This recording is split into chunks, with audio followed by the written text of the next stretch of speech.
All right, I don't want to go off today. I want to be in a good mood. So before I get angry, I need some happy Bruce. That's what I need this morning. Give me Meet Me in the City. Meet Me in the City. From track that didn't quite make the river, the 1980 album, but was in the 35th anniversary edition. All right. It'll put me in a good mood. Plus Bruce counts at the beginning, which always makes me happy. I do like that. It's actually one of my favorite things in the world, honestly. I could listen to it all day. Go ahead. Just go let this ad play. You can't win. Well, I miss hanging out with the guys. Is that what it is? Yeah. You can't win. You literally can't. I actually thought yesterday's show was fine. Yes. Look, I mean, it was a good show. Do I think it's the greatest show we've ever done? Of course not. No, shorter than usual. Impossible standard. But I go online, and everyone's bitching. Oh, are they really? Oh, not long enough. I didn't get a lot What of the that. fuck? What are you doing? Oh, we're going to get an hour and a half shows now? Like, what? Oh, man. Like, honestly, fuck off. I feel like that was following a great week of content. Doesn't even matter if it wasn't. It was on its own. It's an hour. I was supposed to do 50 minutes. I know. Which I'll do. Trust me, I'll do it. You want 50 minutes, you'll get them. Fine by me. But how upset can you really be if people just want more of you? That's true. I understand the dichotomy, but still, like, you know. Let me see here. Show way too short. I almost slit my wrist today. I wish you had. I know they... See, these are good things, though. What do you mean? I know they need to prep for Madawaska, but don't forget about us poor saps who can't go. Aussie Minahan fan club, whoever those fucks are. The idea I'd go to that country. I hope it fucking... Every koala dies there. And human. I hope these extremely short episodes are not regular. Extremely short episode. How, was it probably an hour and a half? 95 minutes. Yeah. Shorter than usual, yes. You want an extremely short episode? I'll give you... I don't want to give you one today, but I will. All right. Believe me, they'll go up at 11 o'clock. Kirkman at 46 minutes.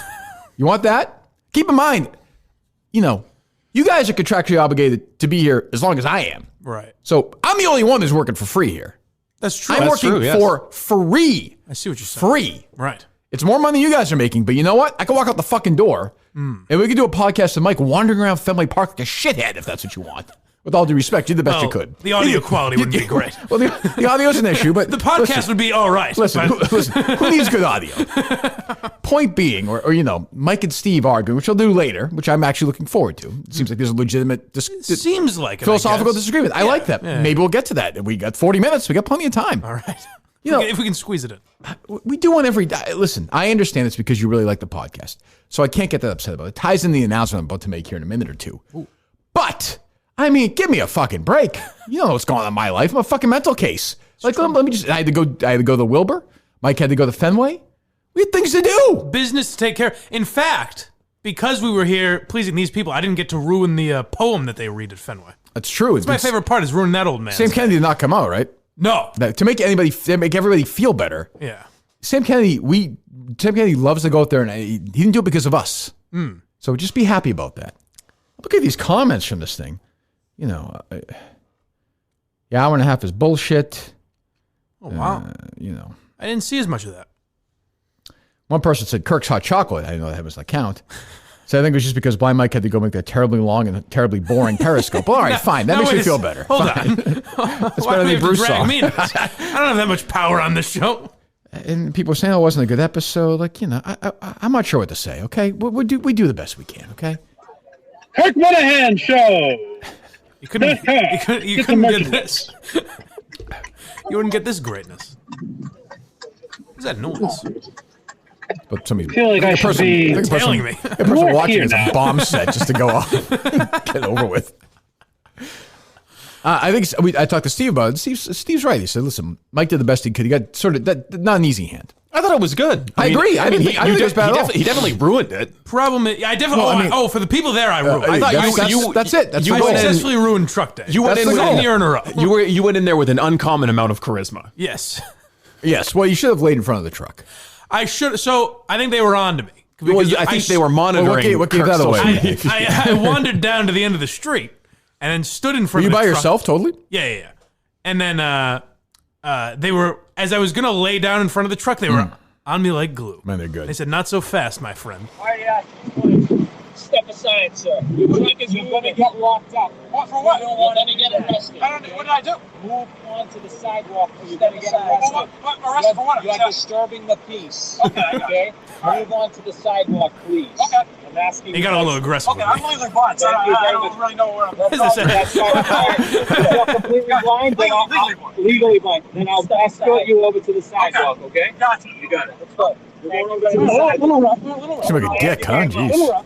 I don't know what happened to the audio on the second Periscope. I was very disappointed. Sidewalk. Gotcha. Or you're going to go in handcuffs, okay? All right. You stay right there. No. Well, anyway, these people You're not. I'm talking, you're not. Right. Stay on the sidewalk.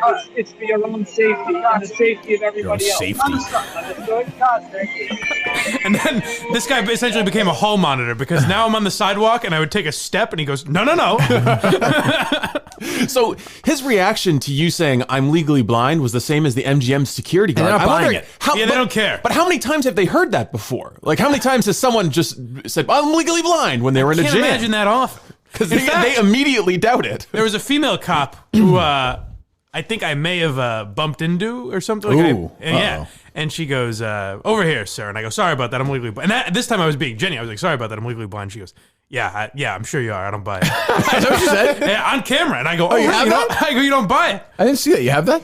That's in the first one, Oh, I okay. think. It's not great because she's walking away, so you can't hear that well. But I have to say, I actually felt bad for the guy who said he liked Stephen Murphy, honestly. so I thought I tricked him. I thought he was just playing along with me for a second. Then he goes, hey, nothing's been Do you found guys yet. know anything about Stephen Murphy or no? Big fans? Big fan of Stephen Murphy? Yeah. One of the nicest people I've ever met. Really? I do have to say, Was he? a couple times I met him with Jerry.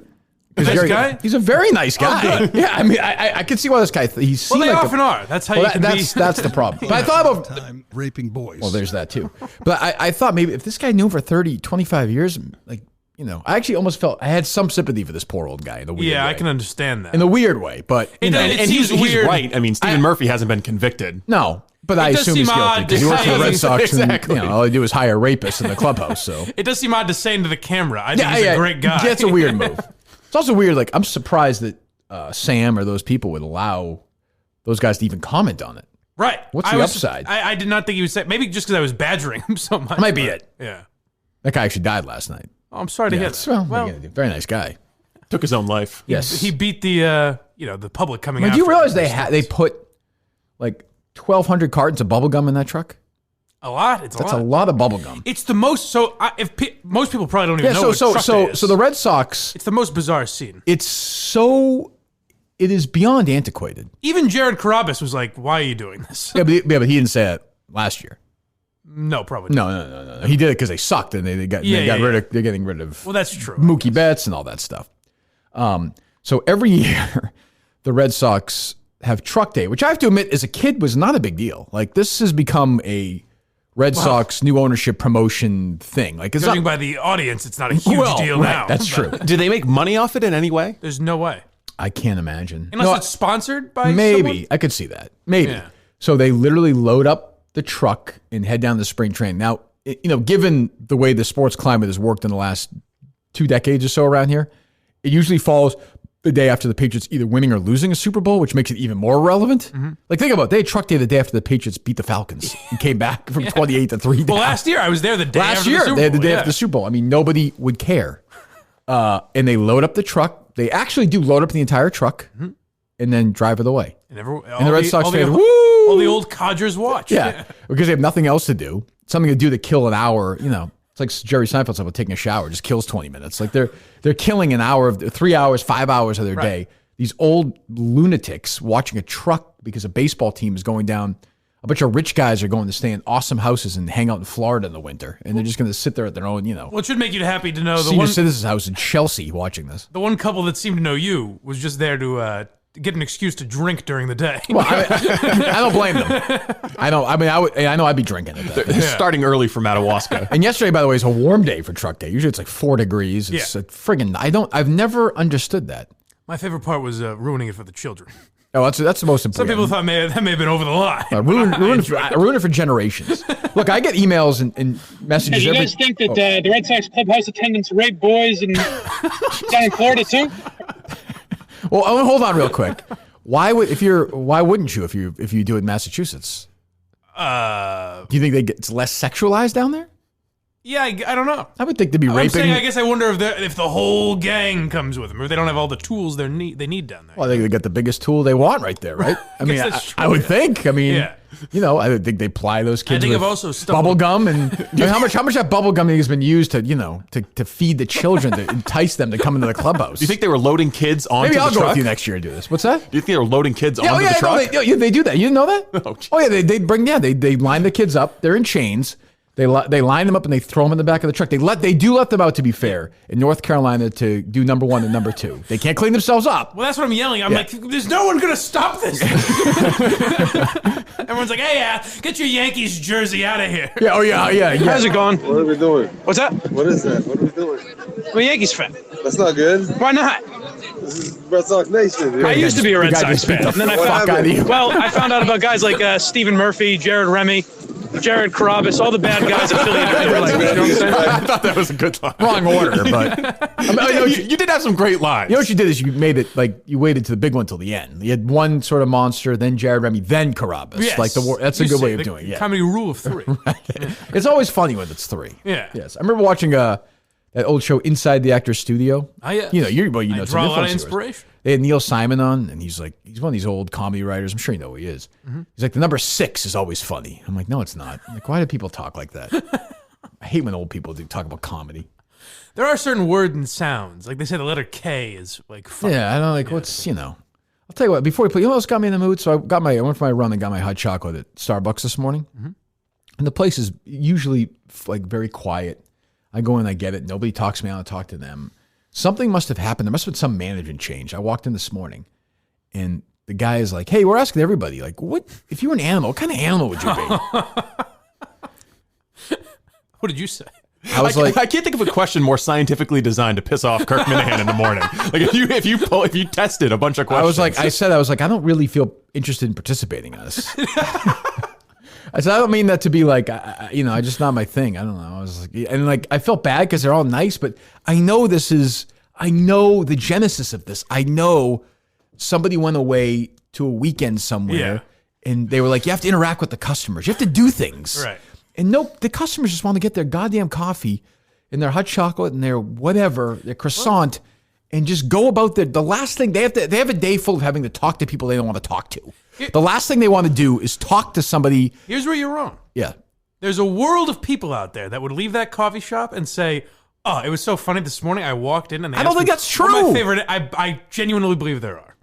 Not us. Not our people. No, not Minifans. And they're very nice people. I mean, the people who work there are very nice. Yeah. And you feel bad because you're right. You know, you're not wrong because they asked us, I'm waiting for my drink. And the guy asked the woman, actually the manager guy asked the woman, a woman who works there asked me, it was almost like I almost got like 2 at the same time. But they asked the woman, what kind of animal would you be? And right away, she's like, oh, a bat. Oh, that's fun. And the guy's like, oh, why would you be a bat?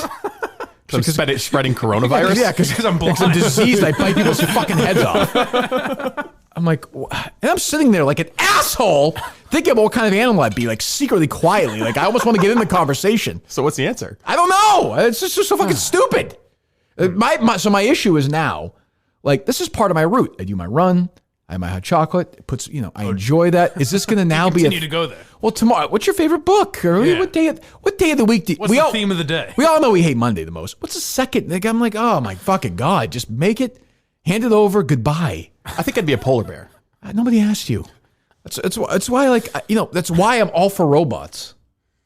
I don't understand anything like that. Like What if the theme of the day? Because you know why? It's no different than any other business. A consultant came in and said, hey, we're not getting great interaction with our customers. We have to interact more. What's the least creative thing possible? Asking them a stupid fucking question. Why do you think robots would change that? Couldn't the consultant just program the robot to ask that question? Says a robot asking me the question. I replaced a human being with Steve the robot months ago. Nobody even knows. Steve is dead. He's gone somewhere in Maine. right. Yeah, but wouldn't it be funnier if a robot did it though?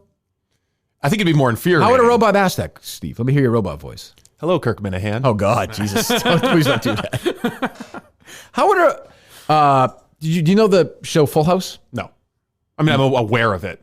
There's an actor on there. That was close. You skipped. There's an actor on there who also still acting, John Stamos. Yes. He was married for a while to a supermodel. How would a robot pronounce her name, do you think? Probably like I did yesterday. Stamos. But that wasn't really That wasn't the worst The part. Stamos thing, by the way, Stamos thing got completely rolled over. Yeah. I didn't even realize it until I Rebecca Romjan. Romjan, yes. Rebecca Romjan Stamos. To be fair, though, that is not one of the more common So that is a names. very well-known name. Romaine. But it's just But that, spelled But it's known in, R-O-M-J-I-N. it's just known in society, though. yeah, I would have mispronounced it reading it, but then I would have realized, oh, I'm an idiot. Rebecca Romaine, everyone knows that name. Yeah. You never heard of her? No. That's surprising. really weird. I mean, I guess the What was the Joaquin Phoenix one? Joaquin. Joaquin You Phoenix. got to put together, by you, I mean somebody will Jack put together Phoenix. a list of Steve's American names. Yeah, it's just Well, there's a whole Twitter account dedicated to it. The word of the day? Yeah. Yes, I like that account. That's a good account. Rebecca Romjan Stamos. That is like something that, like, Alexa would say or something. It's just weird. I mean, she hasn't really like been an it's- important feature of my life. Well, I understand No, that. and Nor, to be hon- to nor be- has she been to mine. But To I'm be just fair to Steve, I couldn't tell you anything she's done. I don't know anything she's acted in, really. But I just know that name. Like, it's just so ingrained in me, I guess. yeah, she just had a run. It's a good point, though. Like, I don't know why. I don't know why I know I it. mean, I know why she's famous, but Yeah. I don't know why she's famous. She was a supermodel, and she was married to John Stamos. Jan Stamos. Right. Stamos. I don't understand that. You never heard of him? Bob Saget. Ramos? You never heard of him? John Stamos? Yeah. There we go. I mean, the name sounds familiar, but no. But you're like a. That's surprising. I guess you're not a. You're a. He's is he the a- Full House generation. Is he a Full House generation? Yes. How old are you, Steve? 30? I'm 30. That's crazy. That's right in the wheelhouse. That sounds. of Full By the way, House. when you say that, that sounds so not right when you say that. I'm a 30-year-old man. Well, I'm turning 31 tomorrow. Your birthday's tomorrow? Yes. Oh, wow. It is? Yes. And tomorrow you leave for Madawaska. Correct. What a birthday treat. You leave from Madawaska on Wednesday? Yes. That's why he's not here Thursday, Friday. Oh, right. So you turn 31 tomorrow. I thought we already celebrated your birthday once, didn't we? No? Or was that Mike's? Like these I had fucking a things birthday, confused. Did we I celebrate don't know if Mike's it was a birthday? big, You know what I I mean? don't know if it We was a had- big celebration, but We've had all. So you'll be 31. Yes. wow. Wow. What are you doing for your birthday? Driving to Madawaska. You're not doing anything tonight? Not going to dinner or I don't know. No. No? Okay. Is your wife going to Madawaska? She is. Wow. Oh, that's the big treat. They Is get she to drive up. is she going to the live show? Maybe. What the hell else would she be doing? I wouldn't want to leave her alone there. Like what is she going to do? Maybe hang out at our cabin, explore Madawaska. I don't know. Okay. All right. Let's do the Madawaska thing in a second. First, Valentine's Day is not just Steve's birthday, by the way. Valentine's Day is just around the corner. The only day of the year you do want to get caught with your pants down. If that does happen, make sure you're wearing Tommy John, the most stylish, comfortable, and functional underwear out there. There's no question about that. I can tell you, if attest to, I've talked about it. I'm wearing it today. I'll be wearing it in Madawaska. That's all you need to know. Like I've said this before, socks and underwear. Those are the two most important clothing items for somebody who's, as I always say, governed by comfort, which is what I am. Kirk Minahan, governed by comfort. I can tell you, in the past, I was a Calvin Klein guy. See you later. Not anymore. No. Tommy, riddance. I'm serious. I wore Tommy John the entire week down in Florida. You can wear it in hot weather, cold weather. You can wear it when you're running, not running, lounging, whatever you want. Wear Tommy John, and I'm telling you, tweet me if they're not comfortable, and I'll fight. I will go to your house and beat the shit out of you because you're a fucking liar. I'll take your fucking underwear and put it on because I'll have more Tommy John. Seems like a lot, but all right. Well, they're the best underwear I've ever worn. I understand. Go to TommyJohn.com/Kirk. TommyJohn.com/Kirk. Do that now, Minute fans. TommyJohn.com/Kirk for 20% off Valentine's Day underwear and loungewear gift sets for him and her. 10% off, including in the 20% off as well. There you go. First order, TommyJohn.com/Kirk. That's TommyJohn.com/Kirk for 20% off. TommyJohn.com/Kirk. Once again, last time, TommyJohn.com/Kirk. And do it now because you don't want to be sitting through a 7-8 hour drive with uncomfortable underwear. That seems Oh, yeah. If you order it now, you'll get it by Friday, right? maybe. Yeah. I would think, no? I wouldn't want to make any guarantees. No guarantees, but hopefully. I mean, you don't, clearly you're not eating this underwear, right, Steve? No. That's not healthy, right? We know that. We all know that. I'm just trying to get everything. It kind of goes without saying. Why even bring it up? I'm you just, know? what if you're wearing the underwear? Right. You're driving to Madawaska Okay. and you get hit by one of these squalls, is that what it is? Mm-hmm. And you're in a ditch for 3 days. You got to eat something in the car. Consult your physician. What? If you're stuck in the car? Yeah, even so. Try to make saying- a phone call. You're Something. saying this is only the wear. Yes. Benedict Arnold led a famous expedition up to the Canadian border where they were forced to eat leather from shoes. So Is I that suppose true? you could eat underwear. Can't be that famous. Well, again, let's not make any. This was before he turned into a traitor. Right, but he always had those. It had to be in there somewhere. You know, is it Benedict like Adolf? That Benedict is the name is ruined? Eggs Benedict are great. No, for a first Benedict- name for somebody. Benedict There are probably some Cumberbatch? Benedicts- Oh, that's true. Yeah, there's some that you probably don't even. You just call him Ben. You don't know That's the true. full name. Benedict Cumberbatch laid it on thick in 1917. He was hamming it up to the sky. Oh, really? Which I enjoyed. He was playing the old British, like, oh, come on over here, Watson, that kind of thing. Like he was really, the eyebrow was raised. He was giving you the full ham job. All right. And that film was going to win Best Picture. My Super Bowl next Sunday, the Academy Awards. You still get excited for him. Well, I'm a movie guy. Yeah. Me, Amanda, the entire crew over at The Ringer. Right. I'll be on with them Friday previewing the Academy Awards. Oh, that's exciting. I'm looking forward to it, yeah. In 1917 will win Best Picture and Best Director. As it should. Sounds like it As it should. thought it should have been Uncut Gems, but that's a whole That would have been nice, too. I would have been fine for that one, but it wasn't even nominated. Anyway, long way of saying. So, Madawaska looms. We are now, I mean, Steve, you're going to be in Madawaska in 2 days from now. Yes, correct. 8:20 in the morning on Thursday, will you be there or no? I should be there mid-Thursday. There's still some things falling into place, appointments where I need to pick up stuff on my way up. On your way up? Yes. Like what? Several cases of beans, Okay. Yeah, of course. 200 red snappers, Is that enough red snapper? 30 pounds of sausage, 30 pounds of bacon. Jesus Christ. Do you think you're confident you have enough food? I mean, there are some real heavyweights going heavy on this. hitters. I mean, some real eaters. I mean, these people are going to be eating and drinking away. Sure. Yeah, so Lakeview Restaurant's going to be helping us out. So You they're mentioned gonna, that. Yeah, they're going to be catering some of the breakfast and the lunch, providing sides. Good. But we'll be handling the snappers. So- the meats. Okay. So, all right, thank you. We've got your meats covered here on the Kirkman Edge. That's what we do here.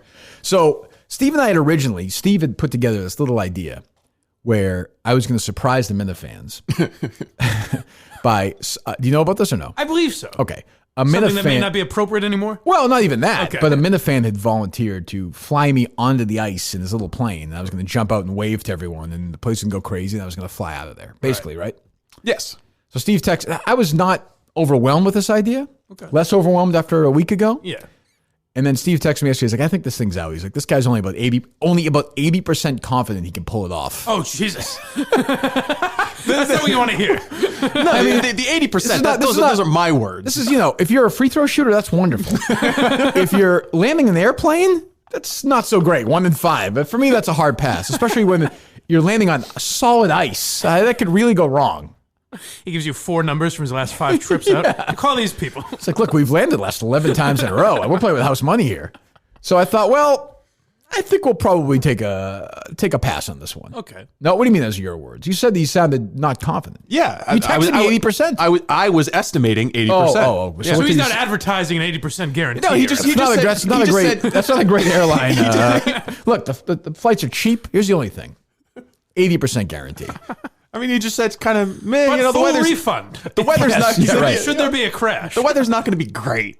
It's like, well, Well, I mean, what do you think we were in? Like La Jolla? The it could have weather's still not been a clear day. I know, but the weather probably isn't going to be great in Madawaska in February. Sounds like it might not be bad, though. I mean, the It's temperature gonna be wouldn't really matter. cold, though. I saw. The temperature wouldn't matter. It's visibility and the precipitation. Fair enough. Okay, but I mean, we were going to fly like a mile. Yeah, but we were also going to have to plow a landing strip on the ice, Oh, yes. and we might have some accumulation, which is it's not supposed to snow much, though. I'm getting mixed reports. Let me hear it. I'm hearing that it could be just 3 inches of snow. I'm hearing that it could be like 10 inches. So- Call up. Let's call somewhere up there in Madawaska. Let's call. I don't know. There must be a supermarket up there. Let's get some weather updates. Someone that's not Chandler Run. I know he's got kind of a monopoly, well, please. Good stranglehold luck. on Good that luck. market. But Let's see what's going on with. Let's make a friend up there. all right. What's a Parody supermarket? Yes, that's one of them. I don't know if there are any others in that neighborhood. I'll be going there for my needs on Saturday. Of course. Picking up my toiletries and such. Great friends of the show. And I mean, because I'm hearing mixed reports as well. I'm concerned. Not that concerned, but They're always very excited to talk to us. I'm sure they'll give us some answers. I think they're excited we're coming. Is my understanding. yeah. What's this Burger King thing, Steve? Shutting down up there. All of the Burger Kings in Aroostook County have closed. Is that your fast food itch is not going to be scratched? Well, presumably there's still McDonald's, right? I would think. Yeah, presumably. I've never used that word. Presumably. It doesn't roll off my tongue correctly. Presumably. I've probably said it. Where are we calling here? Parody Market. Parody Market. Kirk again. Good morning, Parody Shopping. Bonjour. Bonjour. Comment allez-vous? Papier. Wait. So we're calling from the Kirk Minahan show on Barstool. We're going to be up. I don't know if you know this or not. We're doing a live show up in the area this weekend. Have you heard about this? No. You haven't heard about this? Who am I speaking to? No. Who am I speaking to? Kirk Minahan. I just told you. We're You're on the live show. here on the Kirk Minahan show. Why do you keep calling here? Well, we've got some questions for you. I like you. Who is this? It's me and you. How is the weather supposed to be this weekend? Because we're bringing up hundreds of people to the area. We want to know what the weather's going to be. Where do you think you're coming to? Madawaska. Really? Yes, that's what we're saying. Yes. We're going ice fishing on Long Lake. And then we're going out. We're having Oh, wow. Are you come? Where's the live show going to be, Steve? It's going to be at the Lakeview Restaurant in St. Agat. Do you know the Lakeview restaurant? Yes. Is it good? Very good. We're going to have hundreds of fans of this show are going to be there. Do you want to go? You want to come to the live show? We'll give you a free ticket. Are you serious? Yes. You want to go? I guess. All right. All right. What time is that, Steve? Saturday at 5:30 is when we're going to start. We'll have a buffet. We're going to have a nice buffet, huge buffet. A bunch of fans are going to be there. I mean, hundreds of thousands of people listen to this show every single day. Hundreds of thousands. Okay. So you're going to be a star there. Do you Am I understand on that? the radio here? You're live on a podcast. I just said that. It's okay. We like okay, you. I didn't get that part. I didn't get that part. You're welcome. You're welcome to come to the show. People are going to want to meet you. They're going to want to take pictures with you. You're going to be a star. Do you understand that? As if. What's that? As if. No. You don't understand the power of Kirk Minahan. Yes. I'm telling you, this is going to happen. How is the weather supposed to be this weekend? I think it's going to be stormy. Oh, jeez. Define stormy. Like, I think we're getting double digits on Friday and Saturday. Boy. Double digits of snow? Yeah. That's not what we heard. That's not good. That is not good. But we'll make it up there. So you're going. Do you have a husband or wife or boyfriend or? Husband. Well, bring him if he wants to come. You guys are welcome to come and have a good time. Okay. All right. We're probably going to talk to you about 7 more times this week. So just be ready. We're going to call you. Okay. What days are you working this week? We're going to call you for weather updates. I'm working every day this week. All right. We're calling you tomorrow for a weather update. Talk to you tomorrow. Okay. All right. I'll talk to you tomorrow. Sounds good. Bye-bye. All right. See ya. Bye. Bye. I think she's excited. What's her name, Steve? It sounded like Miriam. It was a French name. I thought you said Minou or Minou. That's what I thought. Oh, Minot. Yeah. It's Minot. probably at like Minox. Okay, maybe. Okay. Well, we like her. Oh, yeah. So just looking at the weather.com forecast right now. Shit, Mike. Double. This is what I was afraid of. They tricked me. But this is good news. This is woman good news. knows. She could just tell by. She's lived there her whole life. Well, not only that, if she says stormy and she's lived there, Well, double digits. She said. That's terrifying. Go ahead, Steve. This is good news. Okay, because if there's snow, then it's going to be a little bit on the warmer side. The forecast also is we're looking at a 5 to 10 mile an hour wind, which is excellent. The wind is the biggest factor in our comfort. Well, I when we're out understand, on Steve. the But ice. it snows 14 inches. People are driving up there. It's saying snow accumulating Friday 5 to 8 inches, Not great. and then in the night another 1 to 3 inches maybe. God. Well, it's not that bad. No, I mean, as long as people are up there. Not that bad. That's 10 inches. I mean if you can't drive in snow, you shouldn't have bought a ticket anyways. Come on, I mean That's reasonable. We knew that this is good. This is like, I don't want to say best case scenario, but this is good. And you also have to keep in mind that the economy of Madawaska is heavily dependent on the snow because they have snowmobilers for tourism. Oh, So I have no doubt that the people of Madawaska are praying to the snow gods for snow. And plus, stuff will be plowed out. They can do that with their eyes closed. Yes. I mean, it sounds to me, honestly, like a wild Mike and the Minifan episode Friday night in a certainly should blizzard be. potentially. Yeah. With Me, Kevin from Bristol, Lauren I might make my way up there for that. Who All right. knows? I mean, who knows? You're welcome. All right. Well, she seems to be a good sport. Yeah. Why do you keep calling is really... It's really the question. And you know what? We don't have much of an answer. I have no answer for that question. But good. All right. So what we were talking about doing, Steve had mentioned this yesterday. I think it's a pretty good idea, Mike. Okay. Steve said, why don't we use the Minifans, all the Minifans who are going to be there, and us, our resources and essentially make this weekend a documentary. Yes, he'd mentioned something to me about that, and I like it a lot. It's a very good idea. So, Minute fans, pay attention. I want you guys documenting the entire trip as much as you can. I want video of the drive up. I want video of your experience. I want video of everything.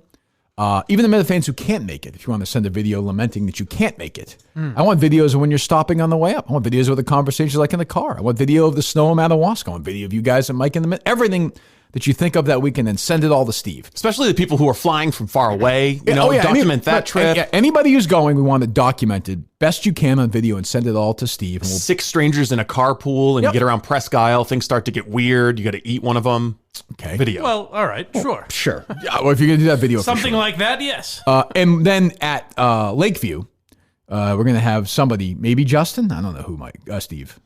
I think we'll do some of it. We'll have Justin do some interviews. We and that essentially kind of thing, want everybody there. We want everybody to talk for a minute or two to Justin or whoever's there about their experience, why they're there, why they like the show, what they don't like, whatever they want to talk about. But they can also document their own experiences on their phones. You know, if you get a good iPhone, you'll get the same quality of video. We want to but we'd like everyone there to kind of weigh in at some point and put it all together and away we go. You too can shoot video like I did at That's true. That's true.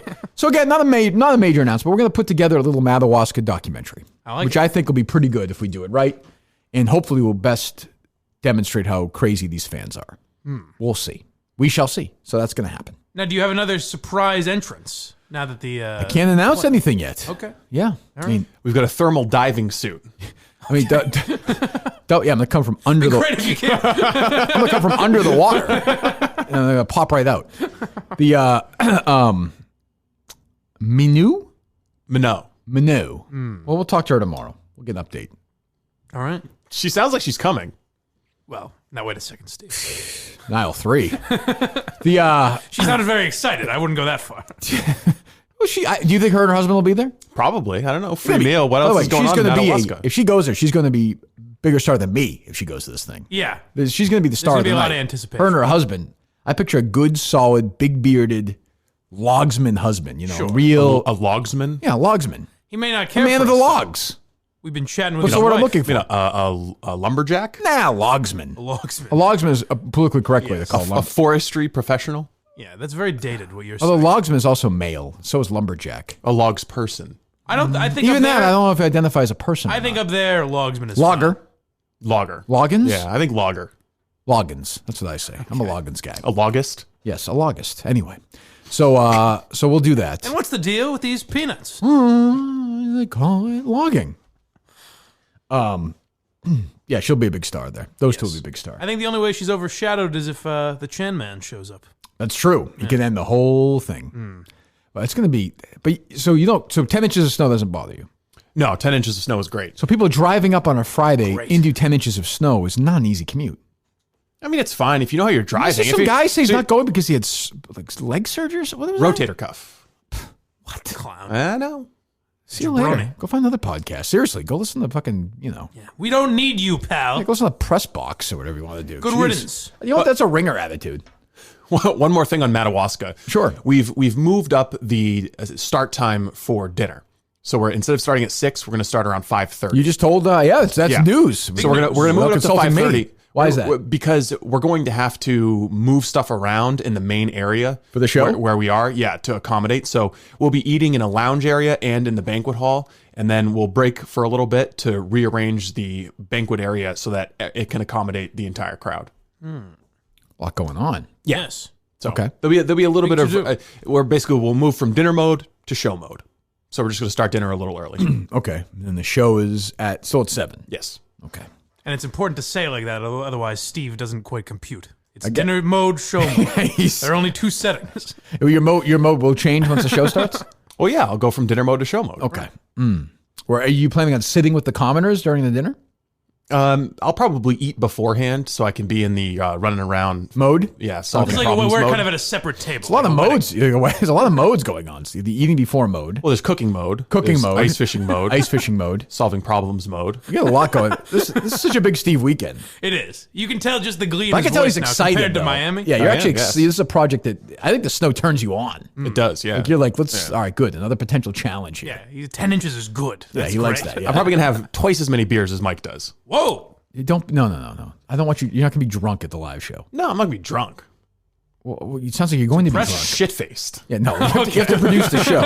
It'd be great if I've never seen Steve drunk. That'll be interesting. The show is potentially just going to be fucking gibberish too. He fucking tell you something, Kirk. I really don't want that. I've been quiet long enough. I take a lot of shit here. It is fucking bullshit. I don't want that. I'll just leave. God. All right. Well, so, good. So I think any other Madawaska related stuff for the day, we're going to do something every day on it. So we'll call her tomorrow. So, okay, good. No, I think we're good. I think people also, one thing to keep in mind is there's not a lot of places to sit out on the ice. So if you've got those folding chairs, Bring 'em. that's probably a good thing to bring. For sure. The air activated hand warmers will be a good idea. I would tell somebody on their way up to stop at in a Remy's or at a, what the hell's that one? Right off in, Freeport? There's one at the Freeport, and then there's one. What's the first outlets right off? Right. The Kittery Trading Post? Yeah. What's that big store? Is that what it's called? The big store there? Kittery Trading Post. Yeah, if they you have need those. to stop there, you can grab a gun or something. Yes, that's fine. I was thinking more hand warmers, but yes, I and get the my gun. hands on one. Yeah, they may have buy one get one free. All right, so we'll get to Madawaska tomorrow. I thought about this yesterday. So when we adopted Kate, we did it in Iowa. And her birthday, Steve, is a week after yours. It's February 12th. It's a week from tomorrow. Kate becomes a teenager, which is almost impossible to believe. So it was February of 2007. When you adopt somebody back then, at least out of state in Iowa, you have to stay there for 14 days in the state before you're allowed to leave. Just part of the whole legal process. Who knows? There's a place I would go grab lunch every day, just bring it back or whatever. Sometimes I'd even bring her when she was little. And already at that point, that's February of 2007, this little restaurant in Sioux City had pictures of the owner with Obama and McCain and Romney and Hillary. I want to get the guys who are running correctly. Giuliani, I think, ran in 2008. Mm-hmm. Who's the actor from Law and Order? I feel like he was there too. Fred Thompson? Yes, Fred Thompson. I think he was there. I remember seeing him in the picture. And there were staffers and people around in the Sioux City offices already. That was February of 2007 for a caucus that was a year later. Yes. I thought of that last night. These people were there for a year and a half for nothing. Absolutely meaningless year of their lives. I heard everything went very smooth. Total clusterfuck. I mean, they'll announce the winner probably today. It'll mean nothing. Nothing. It's like it never. How much do you think was written? How much counting everything? People who are there on the site, people working there, travel to send people there, travel to send the candidates, security, hundreds hotel, of millions of dollars, press, everything. I would say $500 million. Yeah. I mean, just food, travel expenses. The entire Iowa caucus experience is essentially, just a revenue thing for the state. Right.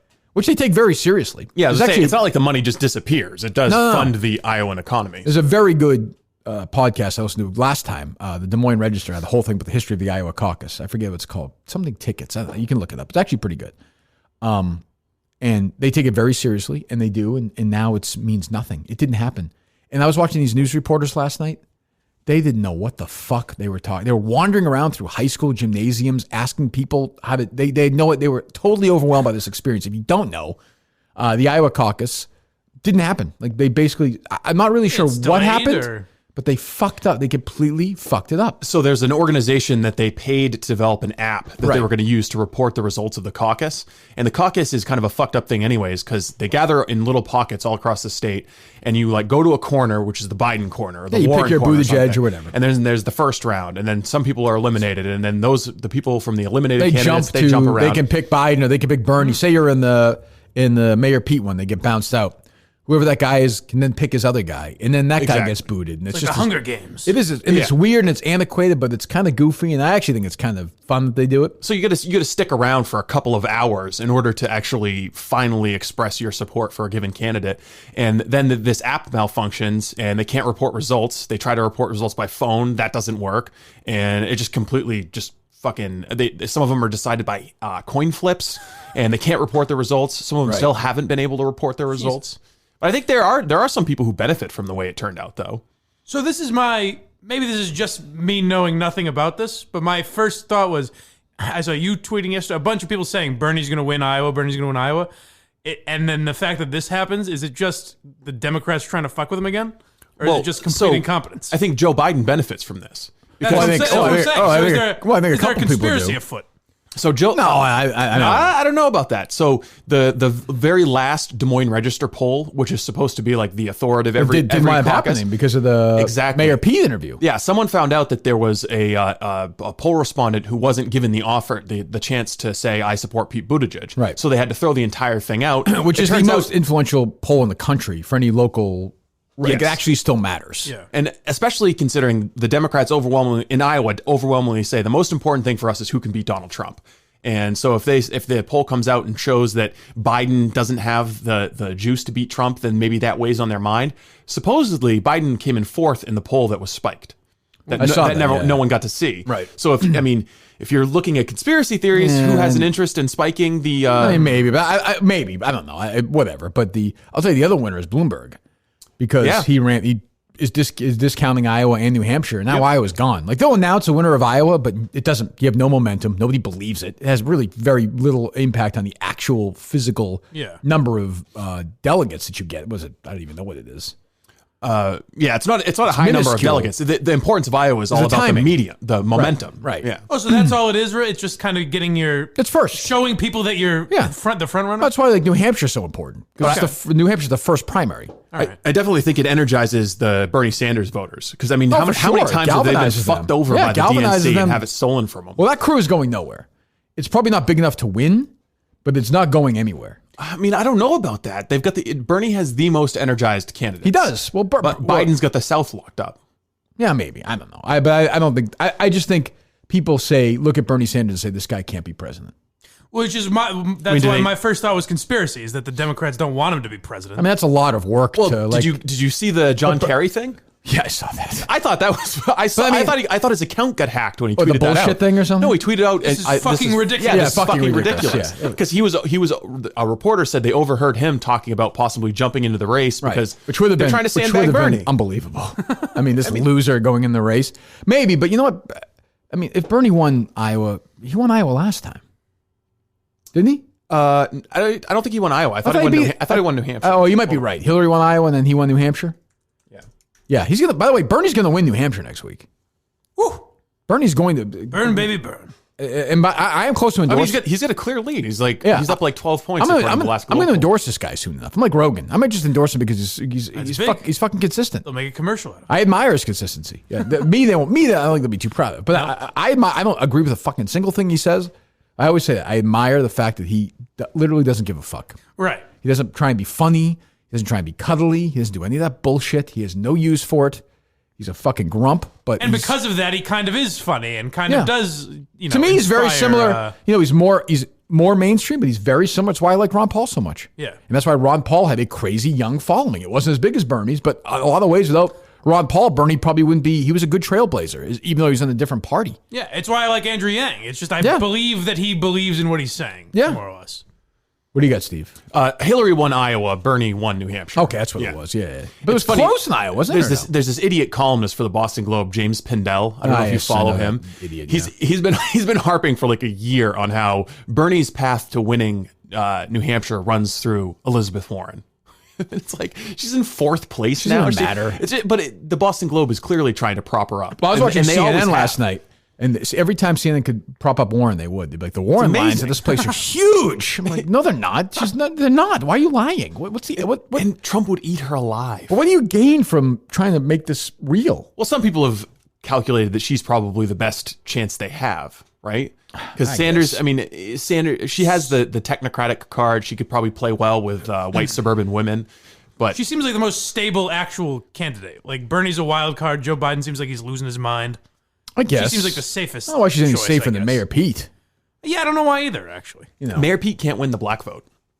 Why is that? Well, I don't know. You can speculate as to why there's 0% in South Carolina. Can Mike Bloomberg? He's leading. He's got more of an advantage in some of those. Well, I know heavily minority. He's blanketing. States. I've never seen somebody have a bigger ad presence than Bloomberg. Honestly, like I said the other day, you put on YouTube. He's on the Super Bowl, for Christ's sake. Yeah, he's on Super Bowl. He's on YouTube. He's on everything. It's great. It's the party that wants to get big money out of politics, and this guy spends $200 million and can get. I wonder the wildest is Donald Trump against Mike Bloomberg. 2 90-year-old billionaires from New York running against each other. White guys running against each other. How toxic is that? I can't handle it. I won't be able to handle it. I won't be able to watch it. A lot of masculinity. I do have to say I've liked Donald Trump going after Mike Bloomberg, saying he has to stand on a stool. he call him for Mini the debate. Mike? Yeah, Mini Mike. CNN had The a fucking president of the United States. How tall Mike Bloomberg is. CNN had a chyron the other day that said Trump claims that Mike Bloomberg has to stand on a stool for debates. Fact check: he's not going to be standing on a stool. Who would have guessed it? Hardcore journalism. My favorite Trump tweets aren't even the ones people get mad about. Like the other day, right before the Super Bowl, he tweeted, "Hope America enjoys the 54th Super Bowl today. The country is going great." Well, it's good because then people can relax for a couple of hours and not worry about the country. Yeah. I will say, I bet you if you asked 100 non-football fans which state the Chiefs play in, Yeah. I bet you 70% would say Kansas. I didn't think it was that crazy. Neither did. I mean, I will say, like, the guy did on the USFL team and, like, is a sport, claims to be a sports fan. He should know. Hey, it just makes him relatable. To who? To everyone else who didn't know that Kansas City was. I'm not going to lie. wasn't I in don't Kansas. know if I would have known. Really? Now I know it's Missouri, obviously. You didn't know, like, the Kansas City, you didn't know that? I don't. Look, why I don't think they? Why so. don't they call it Missouri City? There you go. I knew Kansas. I knew there was a Kansas City in Missouri and a Kansas City in Kansas. Right. I just thought their Kansas City was in Kansas. I think I thought that. Maybe I knew it was Missouri, but I don't See, that's who it appeals to. Well, that's what everybody tweeted about. I was like, because I read the tweet a couple of times. The lead, I was like, what stupid thing did he say? And I thought, oh, that's stupid, but that's not that stupid. Like, that's not this. It's not. I mean, let's be honest. I mean, he's the think, president. I mean, but, you think like Elizabeth Warren knows that or Bernie Sanders? right? Probably. Maybe not, though. Yeah, maybe not. If you asked every candidate privately before the game what state did the Chiefs play in, you think they would all say Like, Missouri? I will say Did that you know that? If Barack Obama had come out and tweeted that, we would be making right-wing talk radio would be play making the sound hay of it. we've played all the time. Play the sound of Barack Obama. We used to play in the old show all the time, talking about this. He was this lifelong Cubs fan growing up, right? Or was it White Sox fan? White Sox. White Sox. White Sox. We played that song 50 million times. Oh, they're all great. Yeah, he's like, God, the truth is, I like a lot of Cubs players too. He couldn't Yeah. name a single player. Do you have that or no? No, I don't have it. I'm gonna Look it up. I mean, is this to me? It's almost worse. The only thing I'm trying to be as unbiased as maybe I did know it was in Missouri, but in my mind, if you asked me, like when the Rams were in Missouri, I wouldn't have thought there were two teams in Missouri. It just wouldn't have occurred to me. I guess I don't know. I would have thought Kansas is Kansas City, and The only reason I would think of it is because it's such a, like Kansas is just not a state that has professional sports teams. right. It does not have, unless I'm. On something though. What's that? We said earlier you can take the president out of Chicago, but you can't take Chicago out of the president. You had to pull the Sox cap out, didn't you? Listen, I want the Nats to do well. I love them. It's great for the city, but I'm a South Side kid, and I've got to make sure that Jerry Reinsdorf doesn't get too angry with me. And having played with the White Sox for a short time, I know how the Cubs fans and the White Sox fans go back and forth. Who was one of your favorite White Sox players growing up? I thought that the truth is that a lot of the Cubs. Stop. But I did not become a Sox fan until I moved to Chicago. Because Like, why do they feel the need to? Like, why can't you just say, I'm not a huge baseball guy, root for the White Sox? He did later on say, he should have just said, hey, I didn't move there until I was older. But he should have said, yeah, I liked Frank Thomas a lot.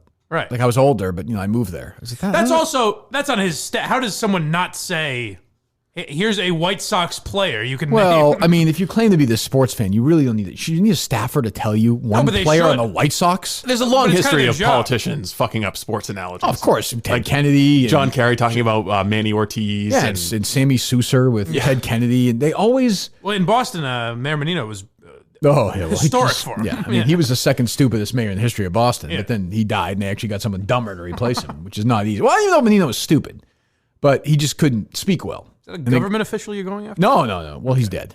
Okay, good. But he was not articulate, I'll say that. And No, they he found was somebody who somehow managed to be less articulate, though terrific, and not corrupt at all in Marty Walsh. All right, so yesterday, big news, Rush Limbaugh, as Steve had many lunches. A lot of rush rooms. What are they, rush rooms? Rush rooms, yes. Rush rooms. You had those, right? I didn't have them. No, but there was we found one story in the newspaper about it. It was very big, very big. I would argue that What are you rolling your eyes at? I don't know why you're discounting this. It was a thing in the 90s. I told you we found the story. Yes. Yeah, but you were playing it off like, despite the supporting evidence for a claim that I made, I'm still despite the one story that you said everyone was having rush rooms in your high school. There were. I didn't say there were rush rooms in my high school. I said it was a thing that happened in America. I thought I thought high school was involved. You mentioned high school at that point. You did. We can go back to the end. You said you did it in high school. No, I did not. Did he say that or no? I said high that school sounds. I don't remember him doing it. I had heard about it when I was in high school. You heard about it when you were in high school. Yes. I thought they had them in your high school. You're always talking AM radio with my buddies in high school. That'd be ridiculous. Okay. Regular 31-year-old guy. So Limbaugh, who I guess in the last 30 years would be second to Stern in terms of radio presence, right? I mean, I would say 600 stations now. Yeah, but these. I mean, at his peak, it was 20 times bigger than he is now, probably. Jesus. I would say, no. I mean, I think he was having 25, 30 million listeners. Yeah, I mean, during once I watched he definitely Tucker peaked, last night. He definitely peaked during the Clinton stuff. I think during the impeachment stuff and the Lewinsky stuff. That seemed to be his moment in the sun. Then said some dumb things and whatever. Was announced he was diagnosed with I think he said was advanced stage lung cancer. Yeah. Mm-hmm. So calling in now. Rush, your thoughts. You right there, Steve? Yeah, it's a Minifan. Well, let's do the show for Christ's sakes. Do you want to take it? I don't. Okay. Yeah, so we had that. And I have to admit, I thought Twitter underperformed. I was expecting full asshole, from the left. Yeah. I did not think it was that bad. Maybe I didn't either. No, I didn't want to. I was going to tweet out something to that effect, but I was like, you know what? I don't want to be pessimistic about it. But you and I had a conversation yesterday. We were just sitting there waiting, like, who's going to make a fucking ass out of themselves? Well, I was waiting for it seemed like Jerry just was waiting for that and didn't want to wait for it anymore because he was just going, the liberals. I was like, what are you getting so mad about? Well, I saw somebody screenshot one thing where somebody said, went after somebody who criticized Kobe right away, and then they also criticized Rush right away. Like, yeah, I think one person did that. I saw basically like, how dare you give it time, for Kobe Bryant, and then right away it was like, good, I'm glad you're going to die. Somebody was bound to make an ass out of themselves. So I have to explain to me the Steve Robinson, Mike Geary disagreement on this one, because it seemed like there was one. I saw Mike respond to people who were giving him a hard time on on Twitter. So you guys, Steve, what is let me hear from your perspective first, because I'm confused. Well, I think it probably begins with Mike's beef with this. You were critical of people who were mad at Tariq Nasheed. Yeah, and I saw Jerry tweet a couple things.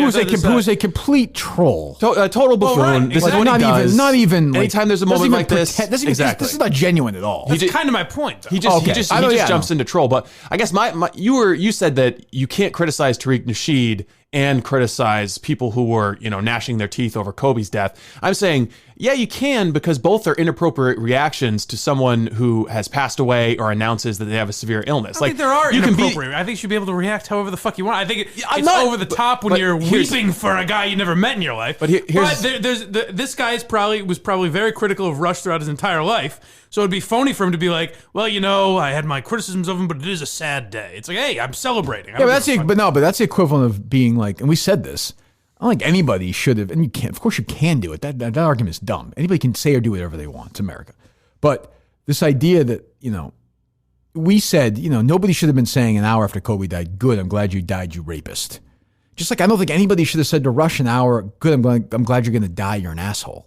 Like, I mean, you could do it, but what is I don't have a problem with he can tweet whatever the fuck he wants. But what's the value in doing that? What's the value in doing anything? I don't know. Okay, well, fine, but let's not do anything then. The same reason I thought Ari should be able to, Ari Shaffir lost his fucking agency. He's getting bomb threats called into his shows now. It's crazy. I don't agree with that. It's crazy. And he should be able to say, I don't give a fuck if Kobe dies. But his, you can make the argument, though I didn't think it was funny, he's a comedian. Yeah. If somebody's saying, hey, I'm glad you're dead, you rapist asshole, a half hour after Kobe dies, that's not what this guy didn't say that. He said he's dancing. He's happy. Yeah. He's partying happy because Rush has advanced stage cancer. Which the guy who says that in his bio, that I'm the number one race baiting that's the exact same thing as saying you're glad Kobe's dead because he's a rapist. It's the same thing. Yeah, and I have no problem with either.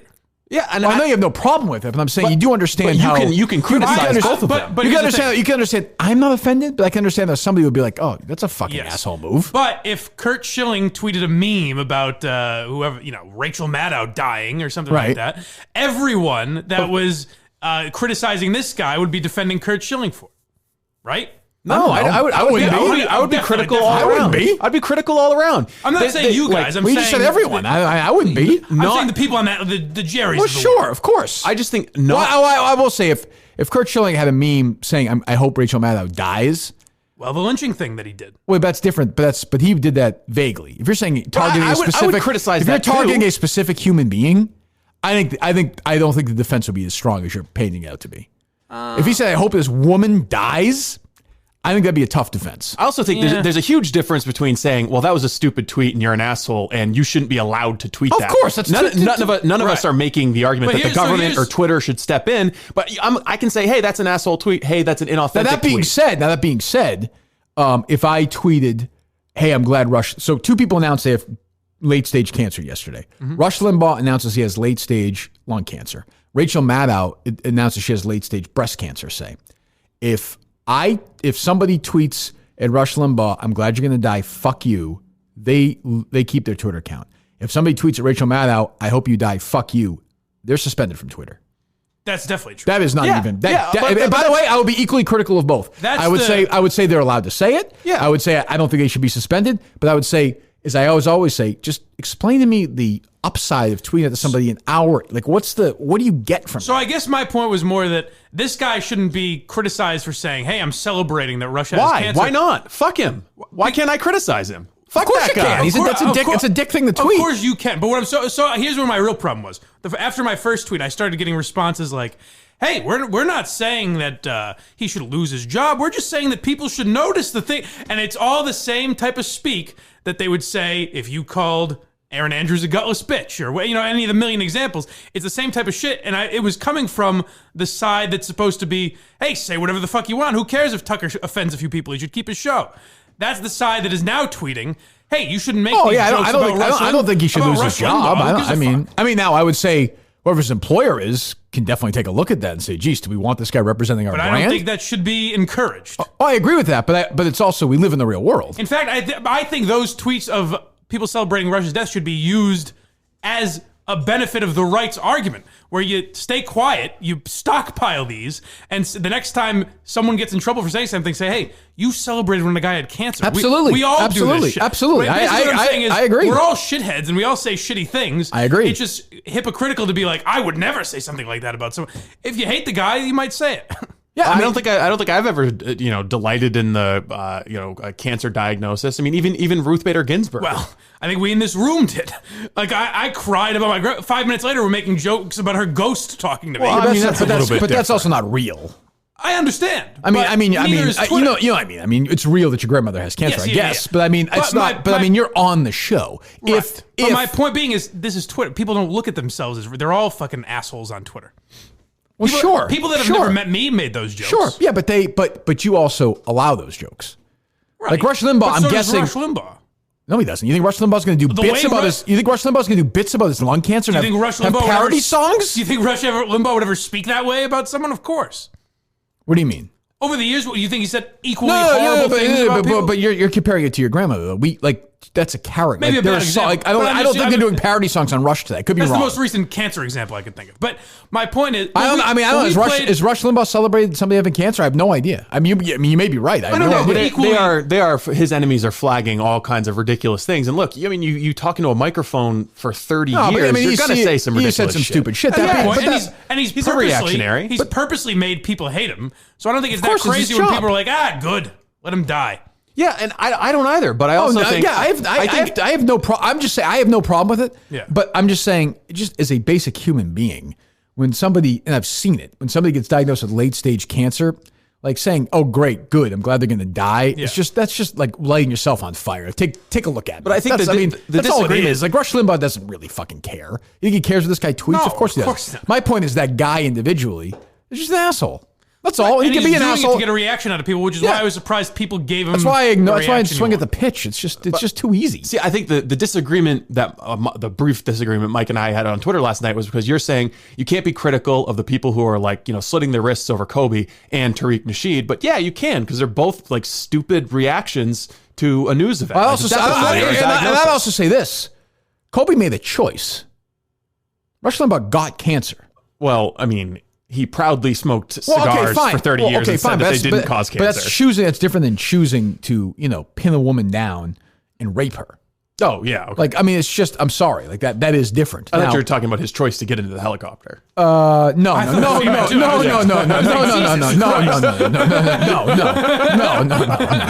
that was a choice. He was asking for it. It wasn't a good one. No. He flew in bad weather. No. I mean, he chose, the thing that people are talking about, the cancer versus the rape. He raped somebody, in my opinion. Now, Rush Limbaugh got cancer, and you're right, he smoked and did all that stuff. Right. But it is different. And the other difference is, like, there was no, some on the extreme right did this, but there was nothing even equivalent to the fucking blowjob that Kobe got. It continues to get still. And the reason I think that's different is because I think at their core, the people that are talking about Rush are maybe serious, but also joking. Like, they're not really... They weren't rooting for cancer, and then they finally got their wish. Oh, I don't know. I mean maybe, but whatever. It's a joke. When you tweet out a GIF like that, like I don't want to say I'm celebrating, but in a little GIF, Tariq joke. No matter how much of it meant it. Was not joking. I understand. But, by the way, but it is a joke. But by the way, I'm with you. I tweet whatever you want. Doesn't matter to me. Even you can mean jokes. But that being said, so like yes, that's true. This of course most of the time. But like it's also I think you sometimes operate in a world that's not quite reality. Maybe. Like if you tweeted that about Rush yesterday, like I'd say, yep, you had the right to tweet it. You have a Twitter account, but Barstool would say, okay, like we want to fire Mike now. Like they want to anyway. But I mean, they would say that. Yeah. I don't know if they would. Whatever. About Rush, maybe not. Well, fine. Let's say about Rush. Let's say that happened with Rachel Maddow. Okay, and there Mike we go. did that. That's more like it. Then it would probably be gone. They want to fire him, and I would say I would fight it, but I would say you're fine. You're a company. You want to do that. I think it's a mistake.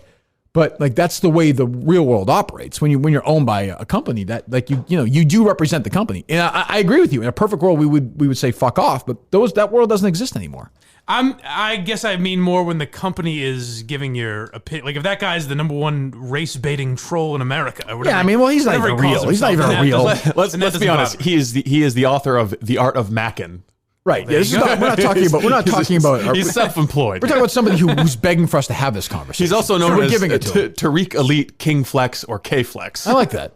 But I'm with Mike. Like I saw that. I was like, oh, so people are rooting for them to have cancer. So what? Like they're just doing that so people will get mad at them on Twitter. The Kobe comparison came in where like we kind of mocked the reaction to Kobe because people who had never met him in their lives were literally weeping and saying, I can't move. And Justin couldn't speak, for Christ's sake. Right. Well, they're both and he was a great father. And that was, but at least this is more honest. Like, this is, like, that's I don't true. know. I don't know. I I think this is people not being phony. Now, like I'll say this. Like, I don't care who you like more or less. Rush Limbaugh made much more of a personal connection with his audience than Kobe Bryant did. I mean, he was on the radio for years talking. Yeah. Talking. Like, it's not even, the connection is not even, I could tell you, the connection is not even close. It's way different.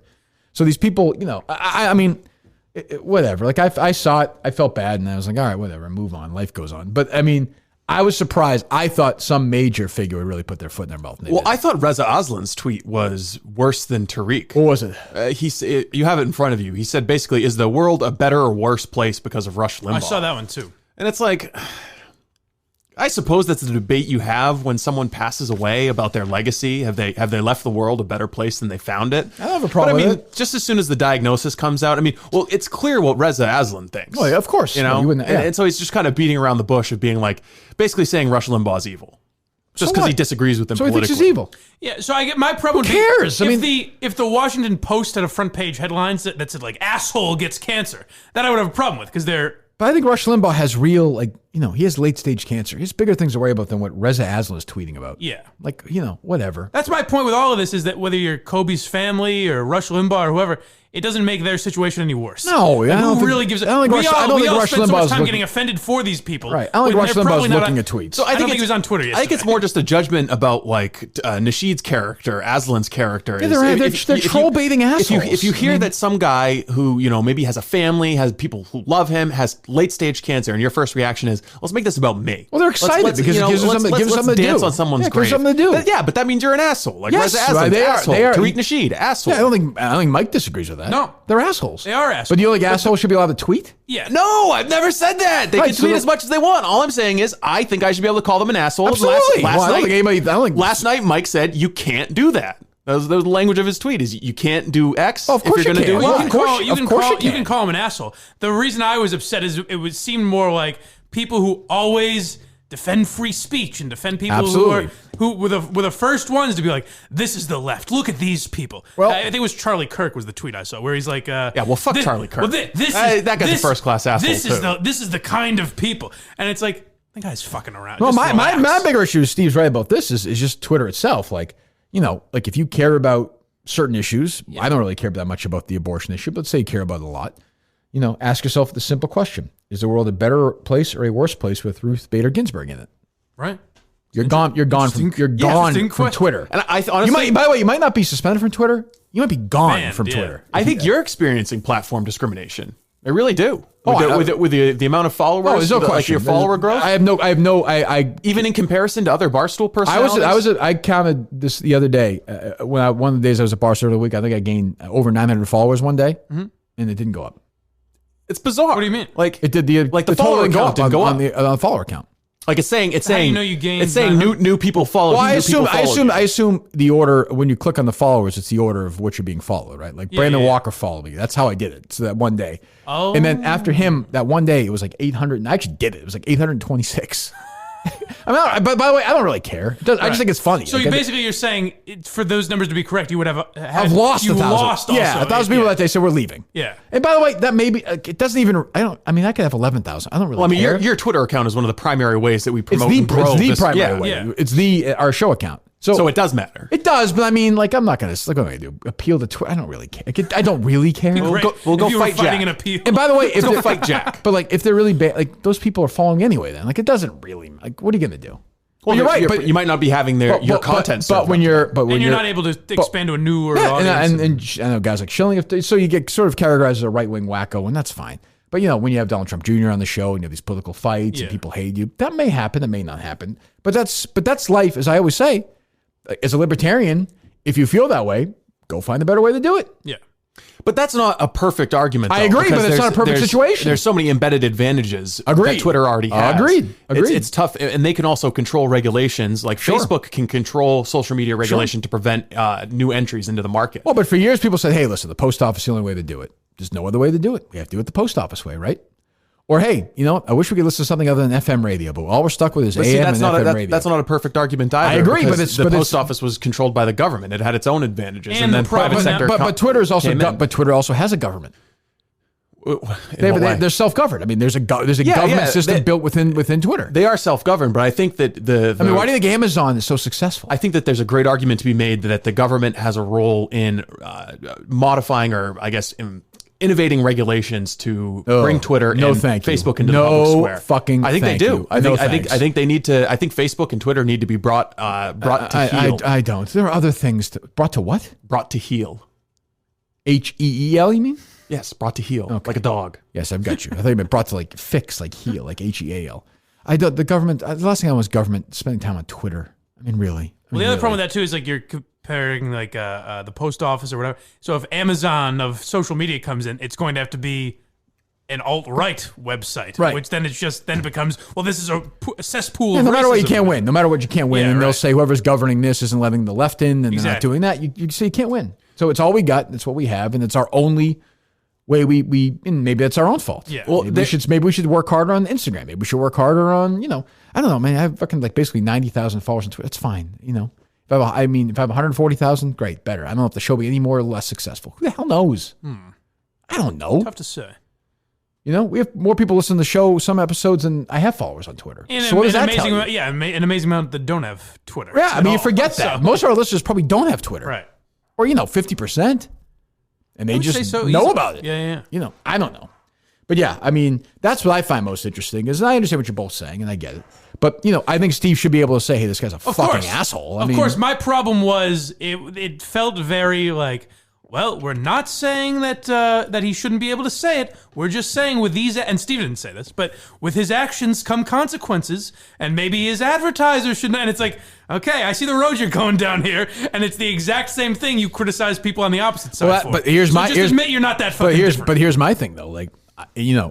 I always say consistency. Like if they call off advertisers, that's why I'd be happy to go after the Globe's advertisers. Right. If they go after you, you should be able to go after them. Like I think Like I am not going to play. I'm not going to play the higher moral card there. Fuck it that. Should be more. That's kind of what I was saying. Is that it should almost be like lay in wait. You stay calm. Screenshot these guys' tweets. So you just want to sneakier ad boycott. Right. Well, I'm saying the next time he criticizes someone for doing that, then you go after. Well, that's why. But Like if he's not. I had that Simmons call in my pocket for years. Right. And I like Simmons. Like I get along fine with Simmons and everything, and I like him. He's always been very nice to me. But one of his workers, like yesterday, that guy Curtis calling out Barstool. I'm like, well, fuck you then. Like if you're gonna do that, if you're gonna play that moral high card when I know you have that shit that's much worse, we're gonna fucking do it. That's what I'm saying. If these I are would never personally go. Like I've known about that story, because I've always liked Simmons. I'll leave him alone. I'm not gonna ever use that against him until it's used against us. Like over the summer, you guys went after that Luke O'Neal guy, and I said that I didn't like that because he didn't strike first. He wasn't going after it. But where was it? His editor did. The fact that he works for the Globe, I say, all right, I understand. That's like the Pete Carl thing. Yeah. Pete Carl didn't do anything to us. Casualty of war. Pete Carl wrote that story, and then this story I could tell makes Steve uncomfortable. Steve does not want to wade into this thing. I could just tell. No, I don't have a problem going after the Boston Globe column. Right, the book you do. The book is riddled with half. I'm sure it is. I'm sure it is. So what I didn't realize was this Globe and New York Times. New York Times is an excerpt from the book, which I read. I read the whole book. The Globe is not an excerpt. The Globe is just an individual Sunday magazine story about his experience driving a car in Boston. Oh, okay. So, which to me means that the Globe didn't fact check these things. It to me is not a Pete. Pete Carl is, again, yes, casualty of war. The Globe allowed this bullshit to be written. Well, of course. So that means to me, like, fair game. Like, let's get going on that thing. Let's pick through the story, the $1,200, the free, all that bullshit, which is all over that story. So we're going to do that. I wonder if maybe I shouldn't even say this out loud, but if we could try to get a story in the, not by Steve Robinson or Kirk Minahan, pretend. Just a totally be Geary. baseless story. Yeah. Beatrice Geary. Yes, completely. Yes, absolutely. That'd be interesting. Well, I was even watching during the chaos last night. There was one or two calls of CNN, and I was like, "Jeez!" I was like, "I should have put the word out," because a Minifan could have gone on last night in the middle of that chaos. Steve was playing something, and the first minute I was like, "Is this a Minifan?" County is a precinct secretary out there. What can you tell us about this delay in getting any results? So as the caller call in while it's going on there. Well, Wolf, I swear to God, I thought the same thing. 100%. Over an hour with the Iowa Democratic Party. This thing's about to turn into a pumpkin. Things take time. To report the results. The app, by all accounts, just doesn't work. It's funny, Wolf. It looks like Blind Mike's mom is in the lead. The hotline and the hotline. I'm talking to my sister Rebecca Ramjan, and it's just not. All right, it's fine. It's fine. Yeah, it's just total gibberish. The guy's a fucking lunatic. What was I saying before that? Pete Carl's column in the Boston Globe. Oh yeah. So whatever. You know what? Let's call another body shop. We can call my mechanic. Let's call your mechanic. Because Pete Carl and I are actually neighbors. Okay. So if she took her vehicle, or it's possible. If he took his vehicle to the closest repair shop, probably be this one. Okay. It's weird that you have a repair shop. I don't know. I just picture Steve like bullshit with the guys. So whip my dick out. You know, I used to work on my own car. I just don't have the time anymore, you know? I used to be like you guys. It's true. He's a good guy. No, I'm cutting out again. There we go. So I got my prick in my hand, you know the way men do. That was bizarre. Hope this show's long enough for you assholes. Just waiting.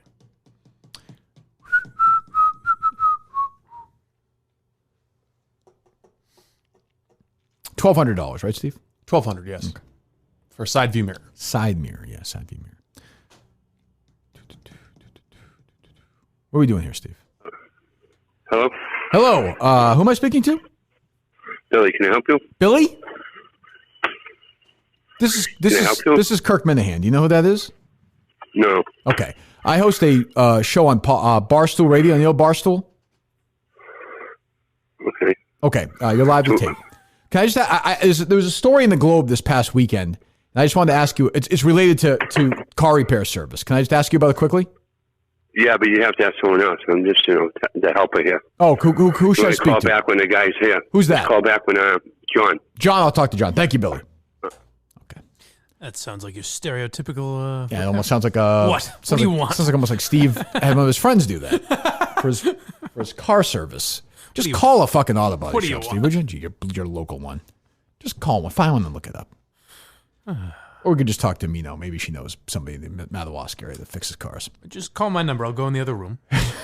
Hey, what do you want there, Minahan? Yeah, what are you doing there? Yeah, $1,200. Forget it.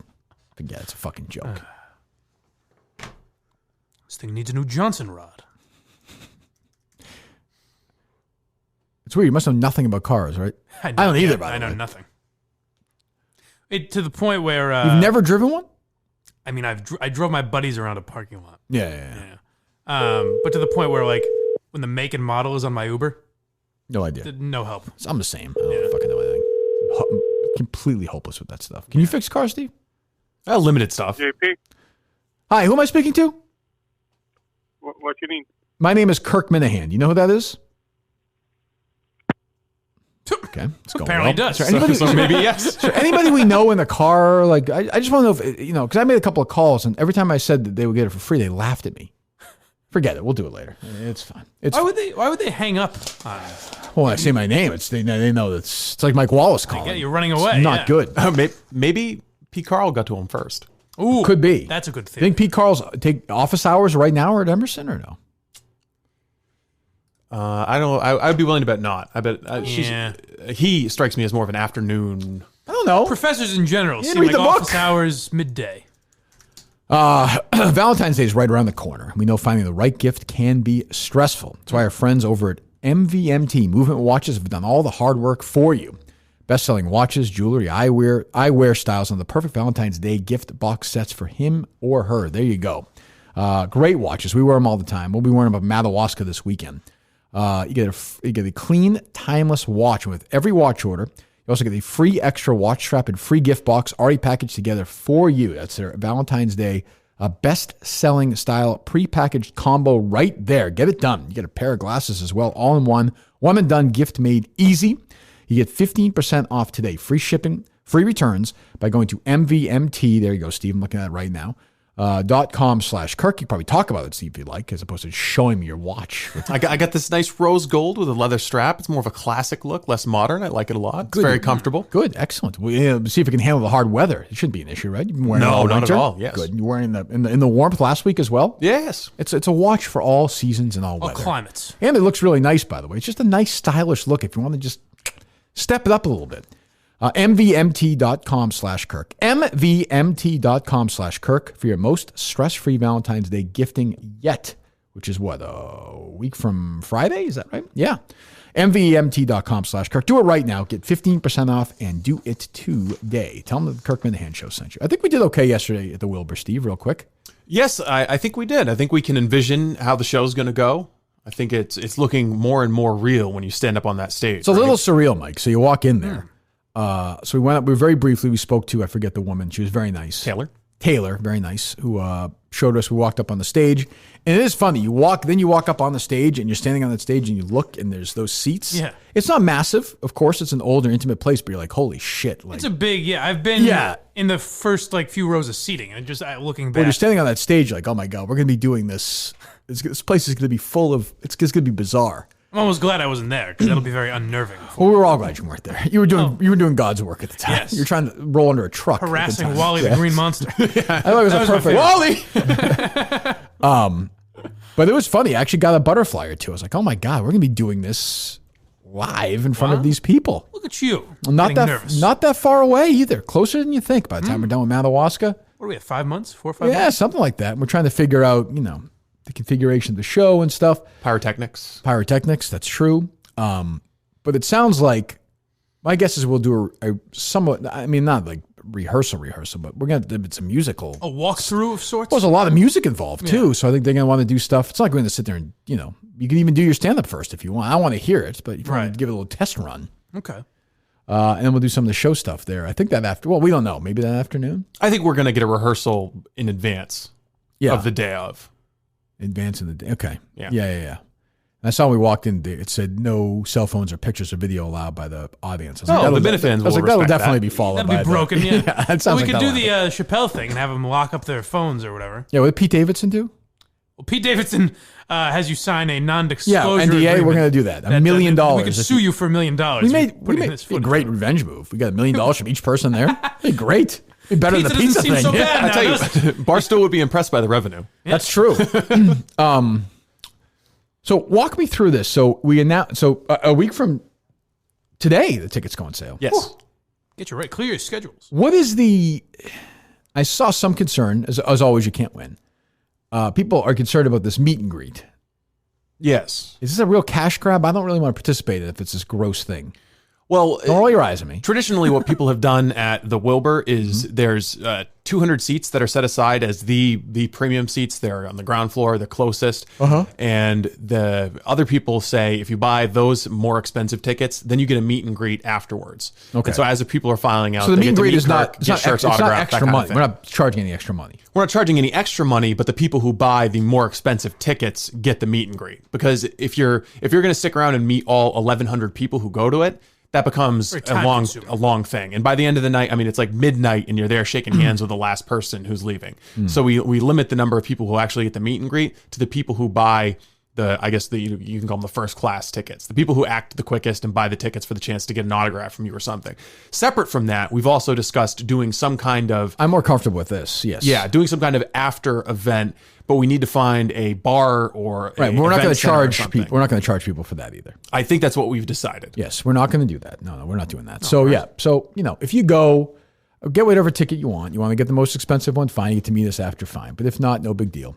But we're going to sell this place out fast, so I'd get it moving quick on that. I tell you, my first reaction when I was looking at it was, man, 1,000 seats is not that many seats. It's big, but it's not crazy. It's an intimate place. Like I will say, there's definitely not a bad seat there.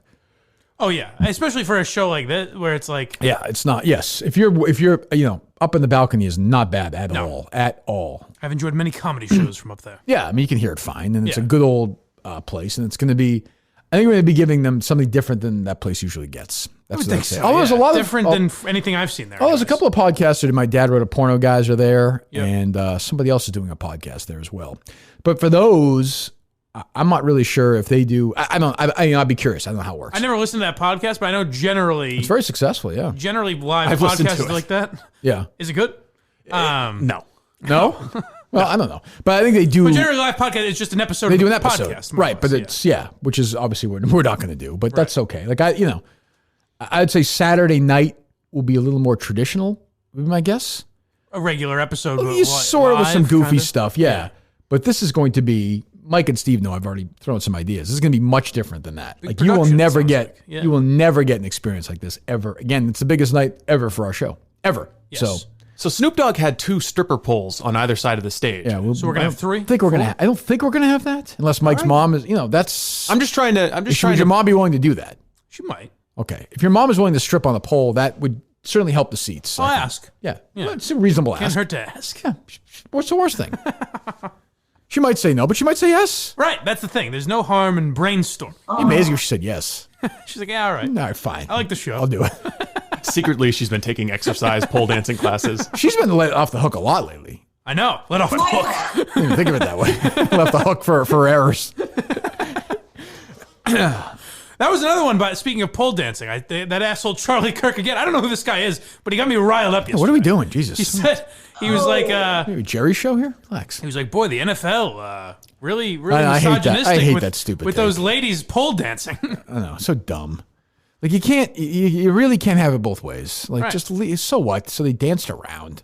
By choice, Gives a I assume. fuck. I don't think they were held at gunpoint. Right, and also, who cares? Like, what do you think really happens? When Let your somebody hair sees that? down, Charlie. Yeah, Come on. Think anybody's really that hypersexualized? Like, or like any young girls watch that, like, oh, I'm going to do that one day. Well, they are being sexualized, but Yeah, but they choose by to their do it. choice. Yeah, they're also really attractive women. This guy equated it to the NFL says they're cracking down on sex trafficking, but what is this? Well, this is not sex trafficking. I also think it was like a Colombian ancestral dance or something like that. So there are elements of Shakira's culture in it. It was Miami. Right? It was part. They're also Yeah. local, right? I mean, it's not that. Right. I don't know. I didn't. That's total reach. I mean, riled up. Total reach. Yeah. All right. What else we got, Steve? We got a little bit of your buddy Jim Florentine. Oh, was he back yesterday? Or? Well, did you see the promo that they tweeted out? I did see it. They've discovered the jump cut. Oh, they have. They have. They've discovered the jump cut. So no pauses. Do you know what the jump cut is, Mike? Where they clip out the silences, but the video just cuts abruptly from one side to the other. So they're cutting out all the silences, which I think really ruins bad. it. Yes.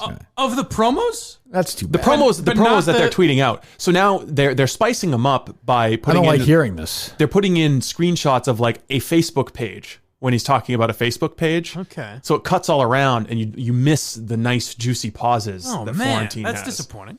But I'm told he's a palatable listen if you do it on 2x. I can't believe that. Well, what I said, the game I suggested on Mike and the Minifans the other night is I said what you should do is scroll through, because I was looking for something specific. So I was just doing 30 seconds, skip ahead, skip ahead, skip ahead. It's fun to hear the few words he throws in. Yuck. Like that. You get a lot of that.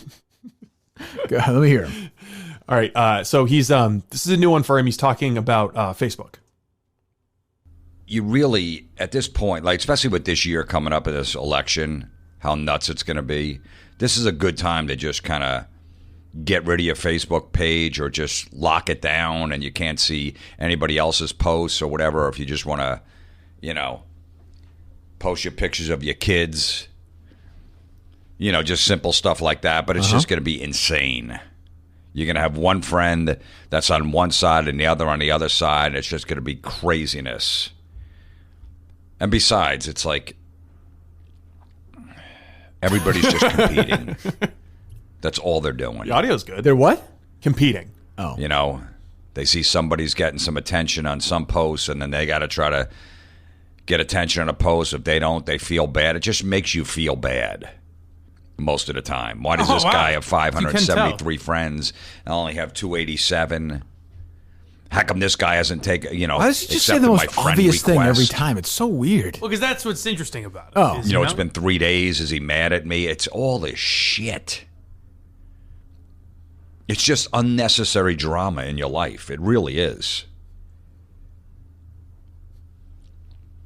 I've said it before. I get a couple in a comedy crowd that's married like 40 years, 35 years or whatever. Uh-huh.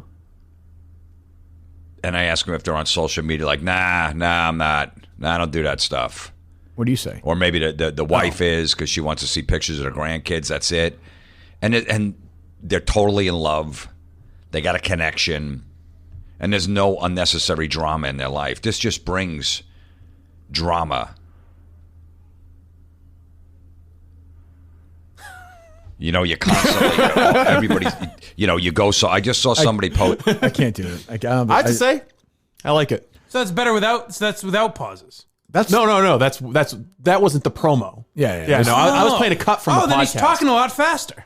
He's eliminating he is talking there's a little not bit as many faster. pauses. It's a pretty long pause right there. That last one was long. What is his But point, overall- though? I get so bored. It's so boring. What Here's is the he problem with talking having a theme show. Like, if the theme of this was, like, I know we talk about a lot, cancel culture and We that type of do. shit a lot, but if that was the theme and you had to stick to it every day, eventually it would be like, yeah, guys, we get it. We know. Oh, yeah, Murchison. I think we're there now. I mean, half the time. We understand. But then, like, that's the problem with not being able to move off that. It's like But I'd also say, every like- day you're going to complain about Facebook. But I also say, like, these are real fights, and whether you agree with it or not, like, real conversations to have. Yeah. The Facebook thing I've heard 5 million times. Like, that basic thing is done. Yeah. Like, go now find a different level. And most people aren't on Facebook anymore. I mean, like, kids anymore. I think he is, probably. Yeah, but that's an older generation. I'm not. Yes. I don't understand it. I don't know. What are you laughing at, Steve?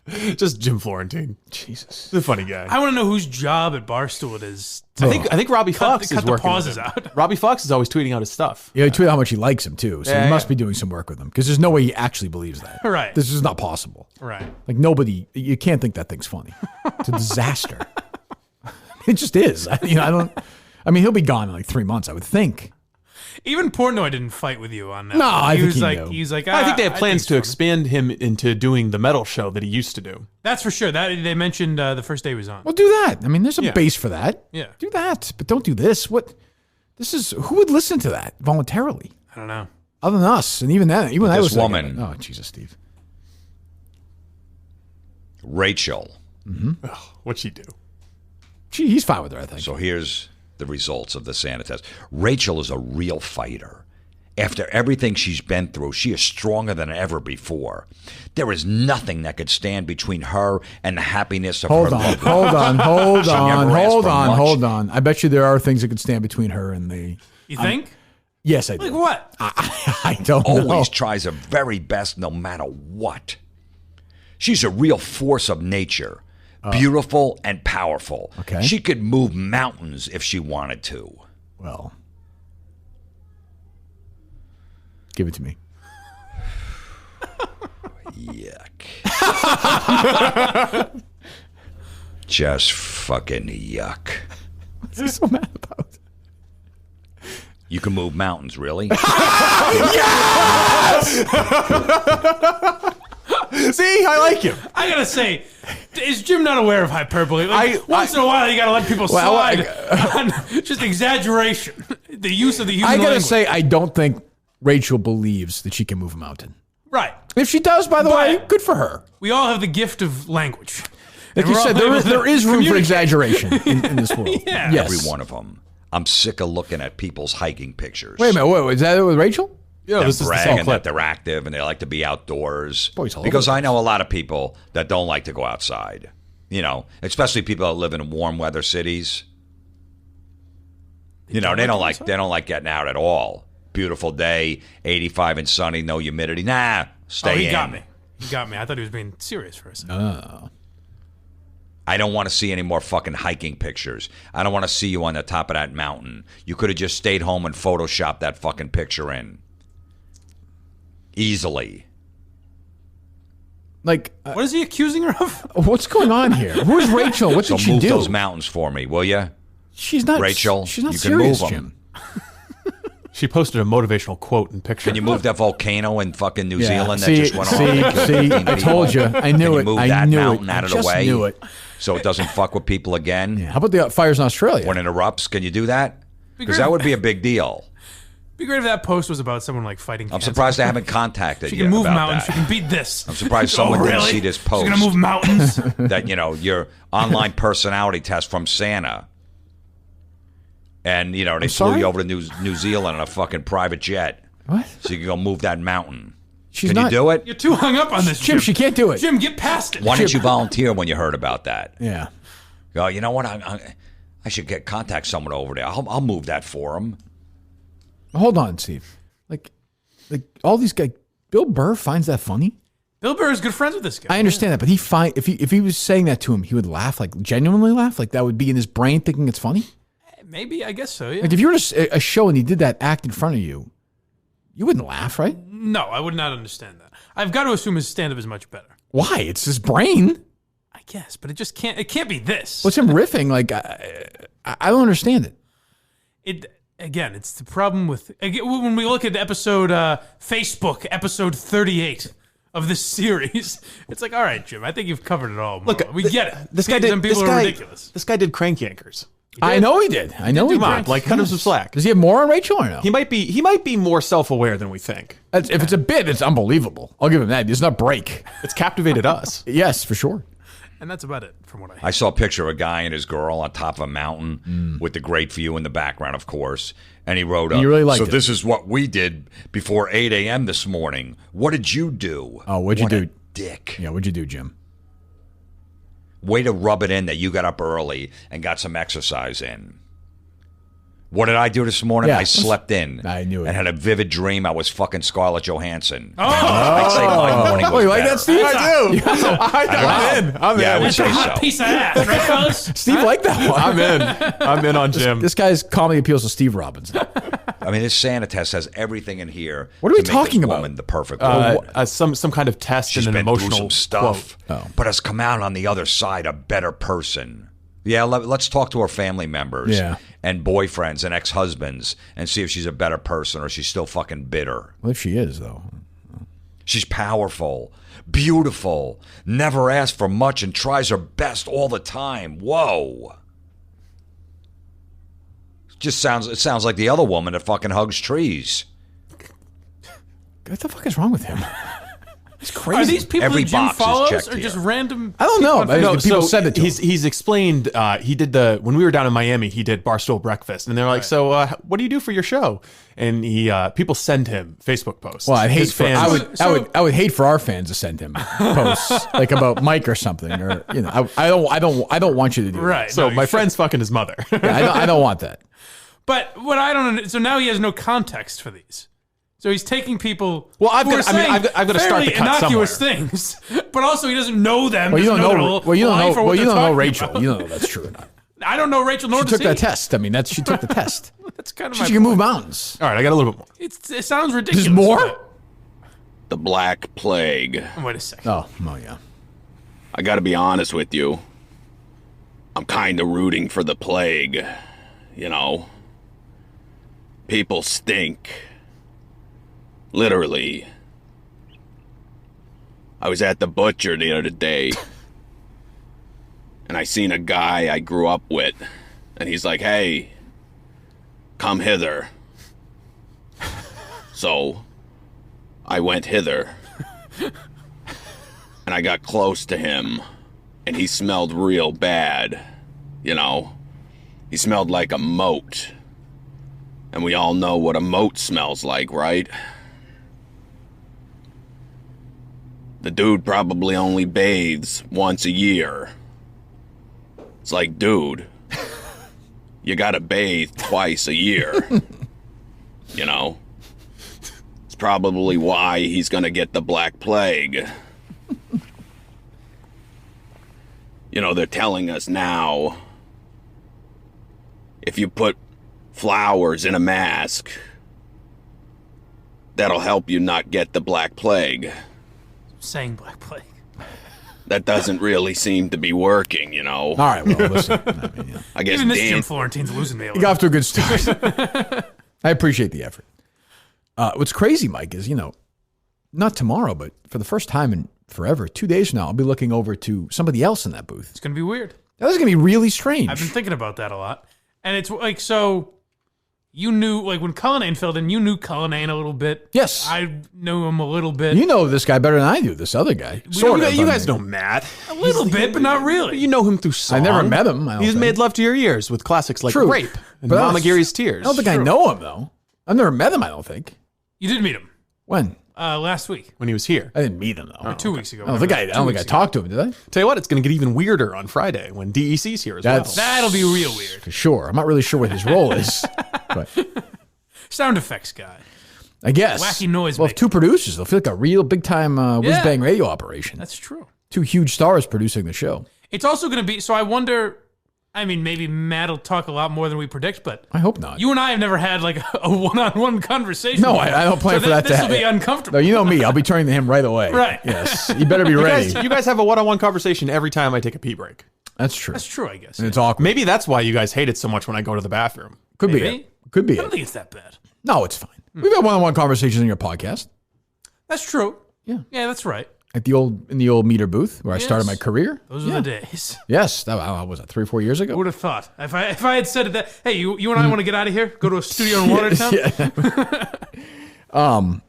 And Mike and I had a few one-on-one conversations where I would check in because he wanted to be updated on what was going on with the show before it started, where he was very forceful. Oh, yeah.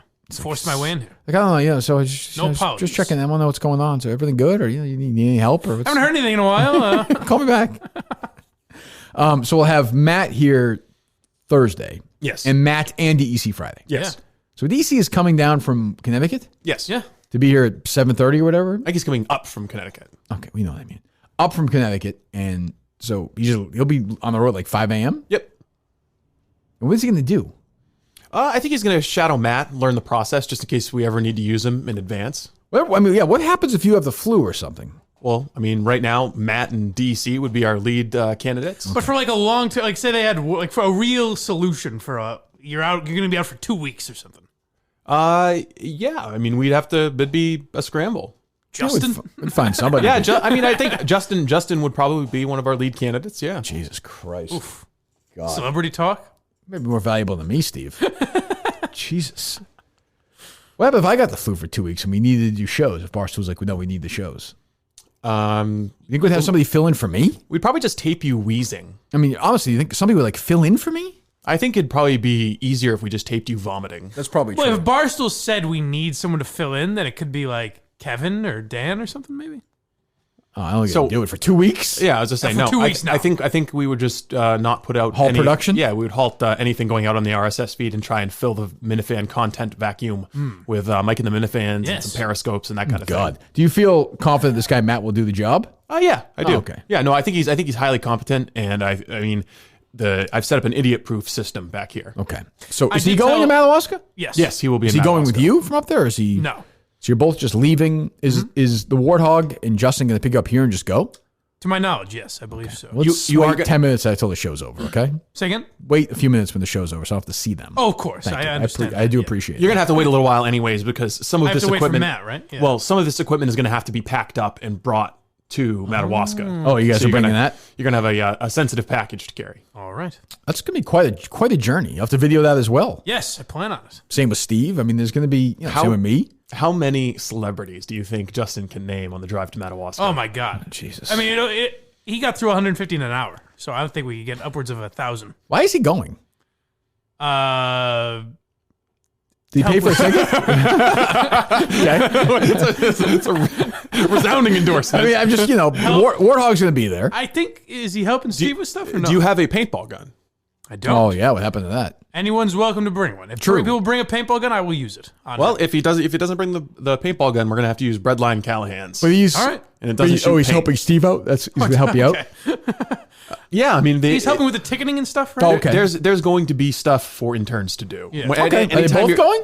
Yes. Oh, Will's going from New York to Madawaska? Yes. Will is. Are you telling these people, tell film your experience, because we're going Yes. to put together a nice documentary. Will is Which organizing. Netflix will buy years later and turn into a harrowing 6-part true crime series.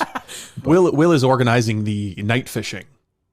Night fishing? Yes. I'm not familiar Is with that this. competing with the He show? wants no. He wants to go. He wants after the show's over. He wants to go back out onto the lake and fish. That sounds really... I don't Let know. him do it. Just let him. Yeah, I mean, I don't mind losing that one. I told him. That's true, yes. I told him probably not the best Aren't idea. there holes It's out going to there be- and, Well, the holes aren't big enough for you to fall down. But They're not? No. Okay. Let's find out. I mean, we could bring a chainsaw and make some that are big enough to fall down. But do people night fish? I don't even know. Yeah, people night fish all in the time. winter? Yeah. There's different kinds of fish that you can catch at night. People are fucking crazy. Yeah, but I told him, I was telling him, what kind of bait he might want, and maybe not fish at night because it's going to be so cold. And he started to tell me that he knew more about ice fishing than I do. So I said, Where's he from? take it away, Will. I thought, Upstate right? New York. Oh, wait, I'm sure there's a lot of... So there's there is some ice fishing up there. So hey, maybe he'll catch a lunker. I can tell. and not die. I can tell you this: if it's a Will operation, it's going to run smoothly. So I would just let think. him handle it. You're awfully down on Will. I'm a little down on him. What's his role there? He contributes more than Justin. Yeah, I know, but Justin contributes more to me specifically. Okay. What's his role? Will There? is Same thing? distracted. Just kind of... Well, and anytime you have an event like this, there's lots of stuff that comes up. They might need a gopher, might need to go run to get, a tank of propane or something. Yeah, that makes sense. But also, we'll need some people just doing keeping track of the door. So I think we'll have the interns checking tickets, and Steve from Providence has volunteered to be the muscle. Oh, great. Yeah, that should go well. Excellent. Someone did request that I ask this. Sure. Before I forget. Sure. So someone bought this might have happened multiple times, but someone bought 4 tickets. Okay. So they get the email, but they said, what if we're not coming together with our entire party? Well, we'll figure it Well, I mean, they're going to show up at Lakeview with their entire party, right? No, they made it seem like they'd be coming. They were like, do I have to wait for the other 2 people to get here for us to come in? We can communicate it. We'll figure it out. Yeah, we'll figure it out. Yeah, we're not going to be too, The only guests so far who are don't have tickets are the gentleman who's going to present me with the key, right? Yes. Okay. And Minot. Yes. And her husband. Yeah, Mr. Minot. Mr. Minot. They are welcome to join as our guests of honor. Excellent. What you have to do when you go to a different region, you have to welcome. It's sort of like when the mayor of Springfield spoke a couple weeks ago at MGM. You have to welcome the local dignitaries in there. That's and what I was let them have trying to their do. moment. Yeah, let them have their moment. What are we going to do when, and I know you've been brushing this aside as not a concern, but when the cult guy shows up with his posse Oh, it's a and war. is like, motherfucker, this is my turf. Then we'll have to war it out. That's fine. Some of us will be strapped, right? Yeah, I mean, Minifans are ready for war at all times. All right. I mean, this guy does it. He does it. I mean, I'm willing to have a cult conversation. TJ Hubbard. What if he doesn't want to swinging talk? A log What if he just wants to fight? I'm just saying, bring your brawl. Bring your baseball bats. They don't have 150, bring your maces, they don't have 150 your flails. people, do they? I think they have that exact number. as a matter Yeah, of fact. the story says he's got quite a number of It's followers. an even fight then. Yeah. I'm fine having that. It is 150 on 150. They've got home field advantage, though. That's true. But What if they've dug out their trenches and shit? They know their I posts. haven't heard much about them lately. There was They've gone dark. during Mike and the Minifans. There was some sort of a standoff between the cult leader and the police. Oh, really? Yeah. What I guess happened? I have not gotten any further updates. Huh. But whatever his knife. By the way, Travis was pissed off at you. He said you totally botched the his thing about the roads in Maine. He wasn't talking about snowdrifts. He was talking about frost heaves. Yes. Well, he didn't articulate it well. I listened to it. Yeah. I don't mean to criticize Travis. I'm looking forward to meeting him, and I'm happy he's helping out the men. He's doing a great job. God's work. But he did not do a great job getting to the point. Either way, it sounded very scary. It was is. very Yeah. nervous, It was two. It was basically two microphones that weren't working. So who Yes. knows what was said? Really, I have no idea. It's two men blinking at each other. Yes, but Latino Kirk will be there, right? Oh yeah, Latino Kirk will be there. Or the whole gang. Well, there you go. I mean, we have 150 strong, and people trying to break in Madawaska, Maine. Absolutely. 10 inches of snow to watch us do a live show after a dinner. Watch us do this. It's as bizarre as I thought it was going to be when I pitched it. Essentially, Brendan paid $5,000 to just not have to drive to Madawaska, more or less. Who's that? The guy who's Oh, come on. Oh, that's true. The guy who's That's living true. with Shit, I forgot what that was. What the fuck? That feels like a year ago. That actually happened. I forgot about That Brendan. was like 3 weeks ago. Is he going? I don't think so. You're not going? Okay. He got the live experience. I forgot about Brendan. Jesus, I probably shouldn't have. What else we got, Steve? Is this a story about American dirt? Yeah, maybe we'll do it Interest you at all? tomorrow. Maybe we'll do it tomorrow. All right. I read about it this morning. Maybe we'll do it tomorrow. Anything else? What else we got, Mike? Anything? We didn't play my sound of me harassing Wally yesterday, which was my favorite part. Sure, play that. Go ahead. Wally, what do you know? I'm coming for you. This is as he's walking away Wally? from me. Dave Portnoy feared this man more than anything else. Kidding. It's embarrassing. Why have you been keeping things silent all these years? Answer my question, Wally. I have The a menace of question for Barstool Sports right here. I have a question for Wally. A bad boy. Wally the Green Monster. Wally, answer The my terror of Penn question. Wally, National. what did you know about Stephen Murphy? Wally, what did you know about Stephen Murphy? I believe What right do you know there, about the sexual harassment at the Globe? a What do you know, woman, a Wally? woman is saying to me, Wally, "They're you get back here children, right now." please stop." Wally, It's a fair question. what did you Fair know about point. Jared Remy? Wally, what has Jared Carabas done to you sexually? Anything? Be honest with me, Wally. Wally, what does Jared Carabas do to you? Wally, don't feel ashamed. Wally, get back here. He's walking away faster and Wally. faster. Kudos to the mascot for just not knocking you the fuck out. I thought about taking his head off, but then I wondered if there was thought some about sort of assaulting a- him? Yeah. Yeah. I like the people just like normally going about their day. Yeah, they're just chatting. It's like, well, yeah. Someone said something about shirts, hoodies on there. MGM or Winter Weekend or something. Yeah. And I go, what's that, sir? You talking about me? And he goes, no. Not really. I was like, Winter oh, Weekend all by right. any chance? You guys might know me from Winter No one? Weekend? Were you guys at Winter Weekend? No? Anyone at Winter Weekend? There's a truck coming, you say? You may remember me from the last time I made an ass of myself at a Red Sox event. Remember I did this a couple of years ago where with Curtis and I, we crashed the Globies together. Mm-hmm. And at the beginning, all the mascots came out and the Patriots mascot was there. And I asked him an Aaron Hernandez question. Yeah. And like, it's funny because he had that big smile on their face and he just kind of looked at me and had that dumb smile on the mascot and then just like ran away basically. What a weird existence. Someone, my favorite one, I don't even know if this was on camera, but I said something like, is Sam Kennedy coming out? And some guy goes, Sam Kinnison's been dead for years. Very similar.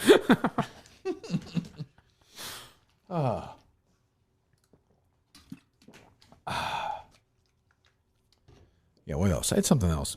You made up with Kurt? Me and Kirk Minahan, we called truce. Nice. We put our pistols down. Cool. And it just had to happen. I mean, Kurt was he's like, listen, man, let's kill it. We was hashed a it out, big we talked pussy. it out. Cool. Got on his knees. That was so great. Oh, that was so cool. I great. got Why no- couldn't he do Is he that? filming a bunch of content down there? What did he do down there?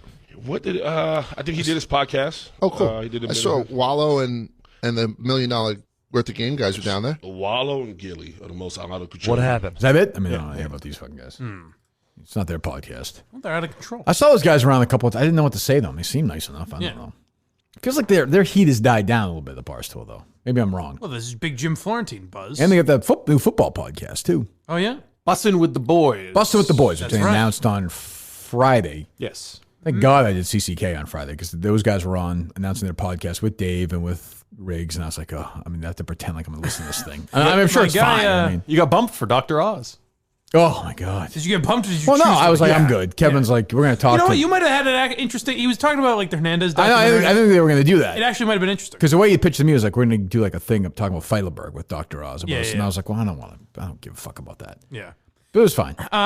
My guy Matt from Providence brought up an interesting question. Mm-hmm. He said, so the new football guys are currently in the NFL? I don't think that's true. Maybe it is. I think they are. Oh, okay. I could be wrong about that, but I think they are in the NFL now, unless they recently. Oh, the gambling stuff? Yeah, with the gambling Yeah, I stuff, don't it's not know. going to be allowed. I mean, And I said it might, especially because it's Barstool, the NFL might say. they wouldn't have done it unless it was allowed at this point. Like, trust me, given the Right. casino deal they made, Right. everything would be clear. I didn't realize I those guess guys were in my the point league. was the NFL's not, I mean, with moving to Vegas and all that, the NFL's getting Will more and more to not caring. Will Compton is an active player. Is it? there Well, you that's go. still, but that, yeah, that's a good question. There's no way. There's no way. Yeah, and Taylor Lewin is also an I active can't player. imagine two guys are going to be talking about the lines of a game. That's, what I was like, impossible. or what if they have to do like a Penn National read or something? You know, Maybe they only do their podcast in the off season. It's possible. Which is why it's launching now. Yeah. They do a football podcast only in the offseason? Maybe. A lot of value there. It's not a daily podcast. I think it might It's be weekly. weekly. It is Yeah, weekly, yeah. I think. Oh, maybe. But yeah, I don't know. It's a good I don't know, question. how do you fit in a podcast to During the season? Yeah, Yeah. during the season, especially when they're not. I mean, it's not like they I've- play for the same team. I've heard enough of this. These guys are not, they're not moving mountains, okay? Okay? Well, Kirk, you see, they couldn't physically. We know that. I mean, they the couldn't physically two do it. football players do a 40-minute podcast. Like They can human get the headphones together somewhere. They're both, they can figure it out. I love that. Like, oh, I don't have enough time to figure out the playbook. And like, you really? Well, to do really? a good podcast. Yes, you do. Yeah, but they don't care about that. Yeah, right. I understand. They're I'm just athletes. They saying. don't give a shit about that. Well, I mean, it might be really good. To be fair, I have not listened to it at all. I'll give it a shot. I saw Gaz told me it's like a spit and chicklets kind of thing for football. Oh, okay, good. Which, but listen, if that's the model, shit. If that's the I mean, case, that's yeah. pretty successful. But yeah, I mean, I hope it does great. I've not had a chance to listen to it. My instinct tells me I won't like it because the topics probably won't be interesting, but I could be completely wrong. Yeah. So I'll give it a shot. I give them all a shot. Fucking You major sure consumer of the podcast. I'm like Jerry. I'm like, I listen to podcasts now. That's great, Jerry. There you go. Got 'em up. They update right in your phone. Jerry had a tremendous 1-2 punch at the end of during the Super Bowl. I got a boyfriend on the side. I'm gay. Really? Is that the drop you were dying to play? Yes. I didn't know that, Jerry. Well, it's good for him. It's fine.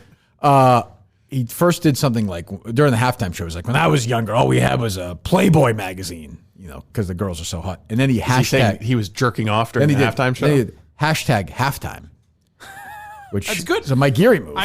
He's been listening to me. And then later on, he did the old school, old guy move of quote tweeting Peter King, who tweeted something about Tyreek Hill or somebody being a great guy. And he was like, oh, yeah, how about this? Of course, if you clicked on that Peter King had 108 followers. Scum. Which is my favorite move, which I was talking to Mud about yesterday. Mike Manansky from EEI, my buddy over there, my only friend over there left, really. I was filling in for Mikey Adams, I want to say, in like 2011 maybe, solo. Oh, I think you've told this story before. What is it? Where you got tricked or almost tricked by one of these accounts. I think Matt Ryan they said Matt Ryan got traded or something. Okay. It was Adam Schefter, and I was like, hold on. Oh, big news. Clear the phone lines. Clear the phone lines. Yes. It was some fake Schefter account. I think I've done that with That was Twitter infancy, though. I probably did it as recently as like the Malcolm Butler thing. I think I remember retweeting. I was like, "This is a big deal." Right? Malcolm Butler killed 3 people. Who would have thought? Strange. This guy is tweeting this information. Yeah. What was I going to say? I don't know. So yeah. Any update on your National Labor Relations Board Oh complaint? yeah, you in trouble? The bad boy of Barstool here. About 2 hours into the podcast, Steve, I got to say something I haven't said before. Legally, I can't talk about it. Whoa. Per my conversation with Erica Nardini and Dave Portnoy last night late. I wish you hadn't asked me that. Really? Yes, let's not. I can just clip this It's out. probably of the easier. podcast. Obviously, I don't mean to sound like a pussy, but we got to clip it out. Yeah, okay. Because man. it's not. But I feel like It's okay if we just clip it out? Yeah, of course. All right, Just start talking like I'm we're just wrapping up a kidding. Nobody podcast. fucking said anything to me about it. But no, nobody said anything. I knew we weren't actually cutting it out, but I believe that they talked to you. No, okay. nobody talked to me. That's No, disappointing. it had no, I don't know. I mean, I would say if we talked about it yesterday on the podcast and it's been a few days, if it was important, we would have heard by now. Okay. Yeah. I would guess. Honestly, I think now that even now that the deal's done, I almost feel like we should shut up. The government officials are fair game, I think. Yeah, sure. Let's Fuck 'em. try it. Fuck them. The ink is dry? Probably Donald Trump is my guess. You could probably criticize him, though. I would think so. I will say, lately, things between K. Marco and I have been great. He's not putting up a stink. He's just click and publish. I saw Liz Gonzalez tweeted at us yesterday. Oh, really? mentioned- Yeah, I didn't she's- see that. She's like, "Oh, I guess it's my turn or something." with this Okay, stuff, well, yeah. I mean, what are you going to do? No, it's fine. Yeah. No big deal.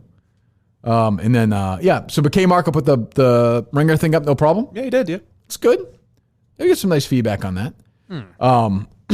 Yeah, well, I mean, there are certain places that are just simply protected classes, and they'll never get in trouble. Yeah. The Ringer's one of those places. Amanda Dobbs can go on today and say the same exact thing about Megyn Kelly. Nothing would happen. It's never been a story. That's part of the except for here. Part of the trick of not being relevant. You get it. That's honestly is the trade off. You don't get as much.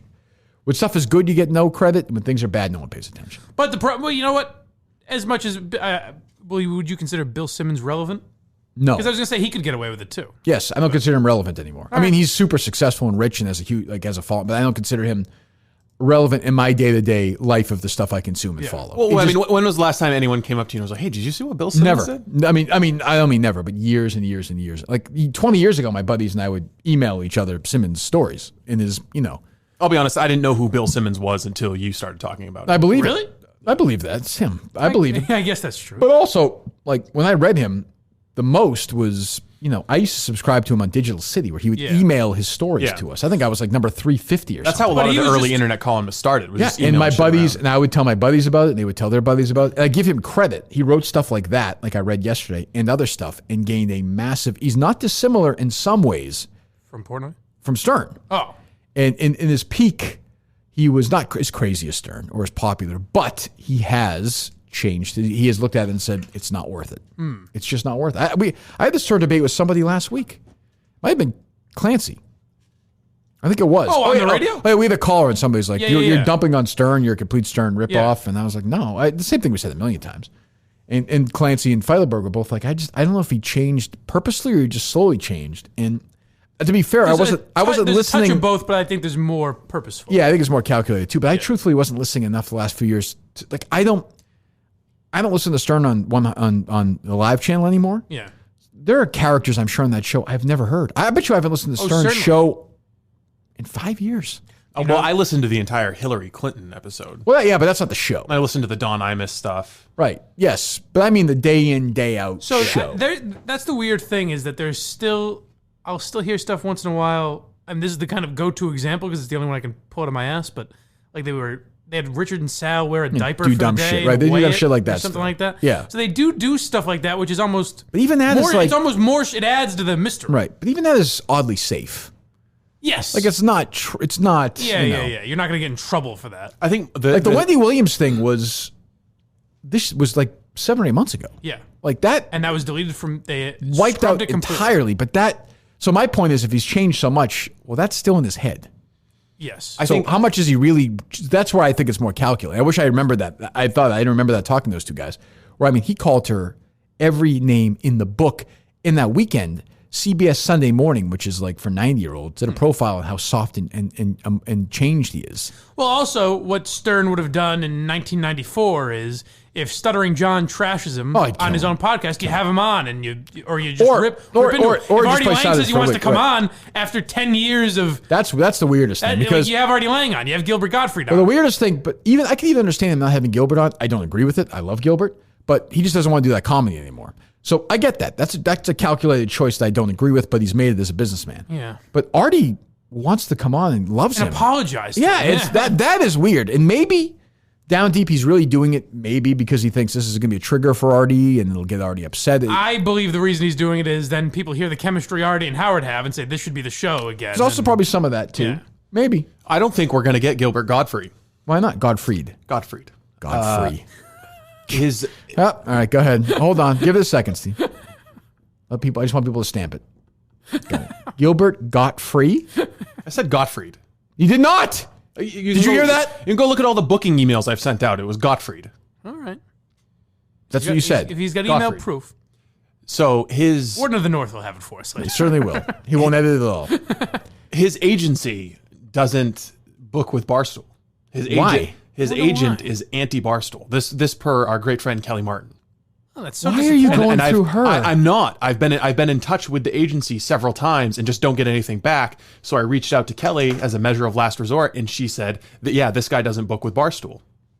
That's very disappointing. I mean, there's no problem with me reaching out to the Barstool booking team after I've already tried to make my own attempts at contact. I just thought that was a useful piece of information. Yeah, no, I know. That's fine. That's too bad, though. That doesn't make any sense. I almost want to go to a show and talk to him. Yeah. I know. I was about to say we should reach out to him. He's but coming. Is he around here soon? Yeah, he is. That's why I was trying to book him. He actually, it might have already happened. I think he was on maybe the 31st. He doesn't do a lot of stuff either. Which was why I was surprised that he was. And I love his had podcast shows coming up by the in way. Massachusetts. It's one of my favorite podcasts. I got to see his stand up for the first time ever at Skankfest over the great. summer. It was so. It might have been the highlight of the week. Like it was so funny. It's so he just disgusting. comes out and sits down and doesn't say a word. He sits and he's like this old man. He's kind of shaking and he just tells these raunchy jokes. Oh, it's disgusting. And it's fucking hilarious. I mean, according to his website, he played Westfield, Massachusetts on January 31st. Really? Mike, why My weren't own you there? stomping grounds. He said he played. I guess you're in Florida, but yeah. It says he played Manchester, New Hampshire on February 1st. I mean, who knows if his website is actually accurate? Not sure why, but yeah. Well, because it doesn't. Website. It He's says an old man. It didn't have a ticket price or any event details for the Manchester, New Hampshire event. It's like an old-looking website. No, it's not. And it has events out in the future. I don't know. I don't understand that. Who they have contact information there? Yes, on the phone. And it's his talent agency. And I call them. They pick up the phone and they're like, "Oh, you called a month ago, right?" And I was like, "Yes, I did." Well, call him now. Get the number now. Call him now. How do you represent Gilbert Gottfried and not be anti-Barstool? What is the Barstool? We're the only ones who know who he is, probably. We At care Barstool? about Yeah, him. probably. I mean, KFC might have him on. Yeah. The- Portnoy would definitely know who he is. Yeah, but I mean, like, be they about would it. care. Yeah. Like, did something happen? I can't imagine. Who am I going to speak to here, Steve? Who am I gonna You're talk going to be talking to the assistant of Jeff Lesh from WME. Jeff Lesh? Jeff Lesh. I want to talk to Jeff. This is ridiculous. You're not going to get to talk to Jeff. Sorry about that. Okay. I don't think you know who you're dealing with, pal.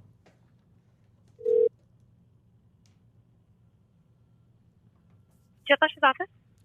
Hi, can I speak to Jeff, please? Can I ask who's calling? Oh, yeah, I was looking for new representation. This is Jerry Seinfeld. You're live to tape. Ah, Jerry Seinfeld. Lovely to meet you. What? Why do people always have that reaction when I talk to them on the phone? Yeah, you sound a little bit different than I thought you would. I've got a cold. What is it about these colds? It happened to me when it was warm. You can get a cold in the summer. Doesn't make any sense. Comedy is still on point as it ever was. I need to talk to Jeff. In the Jeffy. Let's do it. Okay, but I need to know who this actually is. We do it every episode. At the end, everything ties together. More of a Larry David quality. Not true. This is Kirk Minahan from Barstool Radio. Okay. Do you know who that One is? moment. I do not. Okay, I have a show on Barstool Radio. You're live to tape right now. And for months, a very popular podcast. You can look it up. You can Google me right now as we're speaking if you'd like. For months, we've tried to get Gilbert Gottfried on this podcast. And my producer, Steve, is telling me that Jeff says that Gilbert will not go on a Barstool podcast. I find that very hard to believe. Not possible. We are not the people you should be speaking to about this. You'll have to talk to his publicist. So, Steve, what are you talking? So, did you lie to us, Steve? Live appearance agent is Jeff Lesh, and the message has been passed along, and I'm just telling you what Kelly Martin's been telling us. Well, she's probably lying. Who's the publicist? Her name's Eve. Eve? Yeah, Eve. That's a palindrome. It is. Yes. All right, so Eve, that doesn't help us. Eve who? Eve, I mean, if you give me your email, I could give you her contact. All right, my producer will do that, okay? Okay, All right, sounds good. have a pleasant day. Thank you. You too. Goodbye. What a nice sport. She seemed to enjoy you. Yes. Yeah, that's the brush off. You just got the brush off. Steve, I know, idiot. I've done this, but you know. So call the publicist then. I think we've called the publicist. You've called Eve. And the message has been passed along. You've called Eve. I don't know if Eve was the person I was directed to last time. I don't think Steve put a lot of effort into this one. He puts a lot of effort into a lot of stuff. I don't think Gilbert got free. I believe he's been trying because he's mentioned it to me over months. I've heard this mentioned. I love to have him on. I will say that. You know, I love to have him on. It is weird though. Why do you think they're anti this, Steve? I have no idea. Doesn't make any sense. It's gonna be some other client that WME uses. Maybe Barstool just isn't the type of promotion or brand affiliation that they want. But I followed up with Kelly on January 20th. That would be perfect for Gilbert because people my age would like Gilbert Gottfried. People my age would really eat knows it up. who he is. I mean, that's like prime Stern for me. My favorite Stern guest ever. I mean, I don't know how we get him then, Steve. I mean, it's not the end of the world if we don't, but it's Track just him down. curious. I Go guess. to his show. He's an old man. He's a skinny old man. That's true. You can get him. I don't think he's going to be. This strikes me as a big interactor with the audience after the show. No, it's my guess. No, I don't think so. But I don't know. Oh, reach out to Eve, Steve, and if they blow us off, they blow us off. What can you do, right? So when I asked Kelly, she said, "quote I know his publicist actually, and he doesn't book with us." He. Okay. Yet now we're told the publicist is Eve. Well, I mean, but that's your fault for believing a dope. I mean, just. Well, yeah, I know, but I can only. What? Why do we have to attack poor Kelly Martin? Because she's useless for us. She's done nothing for us. I thought you were talking about the woman we just talked to. No, she's very nice. No, I'd rather we work with her. Should hire her. Very nice. I mean, believe that Kelly's being honest with us. I don't. Okay. I don't. I mean, I don't trust her. Right. I deal with her all week, daggering. Like, just leave me alone. Like, trust me, I've won this war. In the big picture of things, I'm ahead. Trust me. Right. She booked Gronk and Dr. Oz. Yeah, I mean, really. She's one of those people who sits there and laughs at like Gronk's jokes. Like, life to me is too short. We can run, as I said, when I'm out with the flu, we can have the Kelly Martin show. I'm sure the audience will love that. We can hear her thoughts. Enjoy it. Oh, it'd be great. It'd be great about all the celebrities that are so funny. So yeah, we could try. We'll try our own way. Ignore her would be my advice. Well, I did. I mean, I think it's always worth reaching out. We've got this entire Barstool apparatus. What good has that done for us? If there's a 1 in 100th chance, that what good is she that? can make it happen. What good has that avenue been for us? It hasn't. We haven't found that one. We haven't found that 1 in 100. The rest of Barstool has been. It's been almost a year, but we've only reached out on 2 occasions. Right. So if there's that 1 in 100 chance, she doesn't want to help us though. It might be very easy for her to help us sometime, and then she does. I don't think she will. I think she. But if it's like super, like I could email her and be like, "Hey, we want this guest," and this guest is sitting right next to her on a train. No. Maybe she doesn't though. No, she would say no. I'm just gonna. And I don't blame her. But I'm just saying. I'm just gonna assume. Never got Bill Burr. I'm gonna assume she wants the best for us. Right. Why? She doesn't. I'm just gonna assume. You don't think she wants the best hates for our us. show? Are you crazy? I think she. I would wants hope somebody like that success. hates our show. That means we're doing a good show. I'll put it this way: Erica trusts her a lot. Yeah, that's a mistake on her. Okay. She's on the list too. What do you want me to say? What do you want me to do here? If Erica trusts her, if she's listed on the Penn National press release or media contact page as the contact for Barstool, It's an issue. I'm gonna trust her. Okay. Do you have any actual tangible proof to trust her? I don't. So far, I don't. Completely blind. I'm just going off based off Erica trusting her. What's that, Mike? It's offensive. He's culturally appropriating. That's true. That is true. Oh, sorry. Good point. I could do a Gilbert impression if you guys would rather that. You could just interview me as Gilbert. Let's do it. Jerry Seinfeld interviewing. Let's hold off on that for now. I don't really want. This has been a couple of hours. We'll get there eventually. You've got to appreciate how she just rolled with the Jerry impression, though. Which part I thought was him for a second. Oh, hello, Jerry. Yeah. Great if it worked. She gets all flustered. I'm not sure why I'd be calling for this to get Gilbert Gottfried on my podcast. I'm Jerry Seinfeld. And why you'd but be that's calling yourself. Yeah. That's true. Yeah, it seems like he's very passionate. He wants to hear me with Gilbert. It's important to him. How about Artie? I haven't heard back from Artie either. Oh, my God. I followed up with him a couple of times when we were in Miami. Yeah. I'll do that again. All right. This is a bad news day so far. It's a bad day. We've heard Francesa though. Oh, today we'll get Francesa's reaction to the Iowa caucus. Yes, Oh, now shit, thank finally God. he can talk about it. Although we may not because it's not done yet. There's nothing to talk about No, yet. I think he can talk about it. But He's got to be able to talk about I guess we'll find out. If it's not, but it's happening.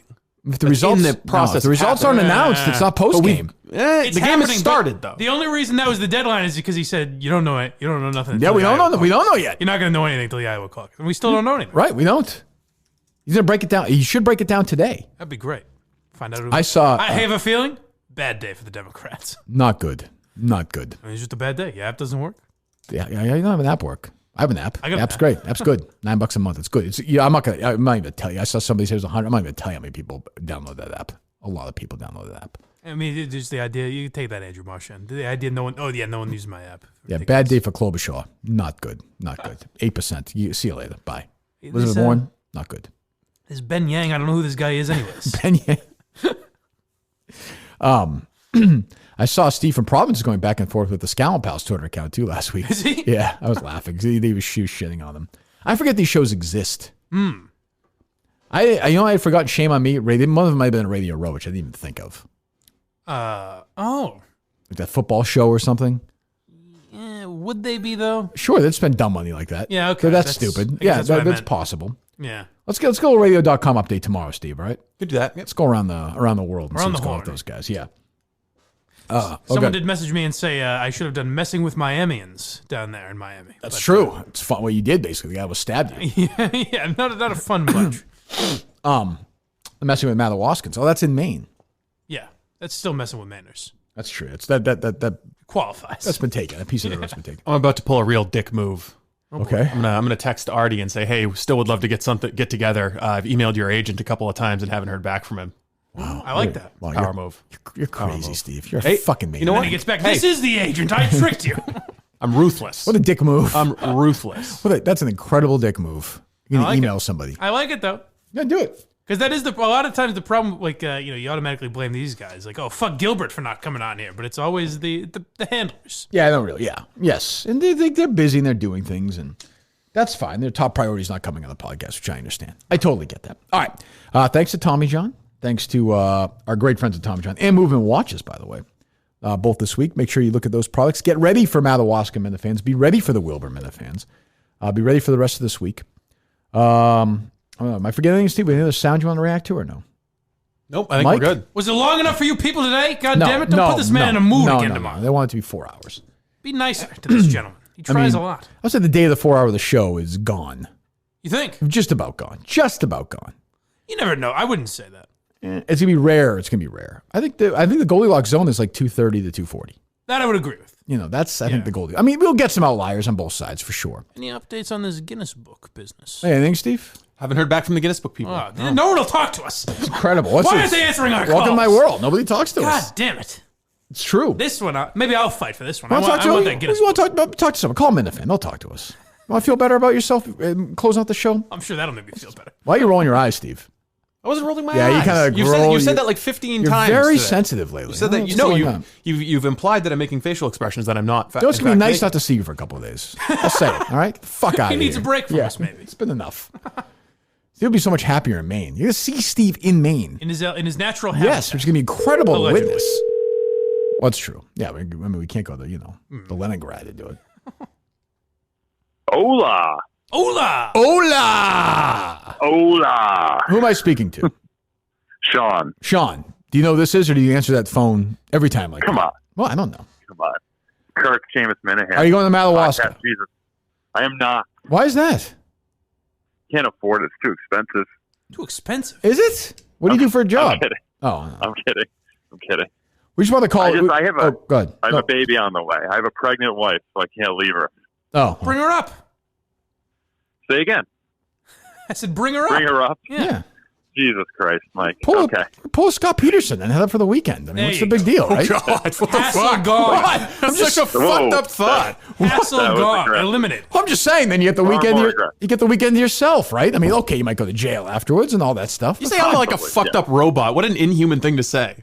No. A robot. He's got a pregnant wife, and your first thought is Scott Peterson. robot would just A robot would never say that. That's my point. That's a human joking.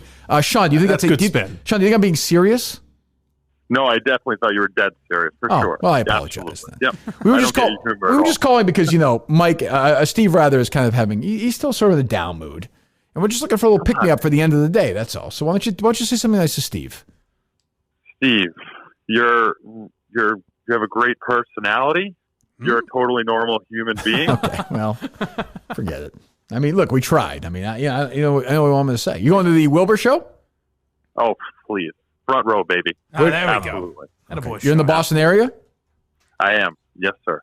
Front of Atlantic Ave. And by the way, big show announcement today for the Wilbur show. Mike confirmed there's a real chance his mom is going to dance on a stripper pole at the show.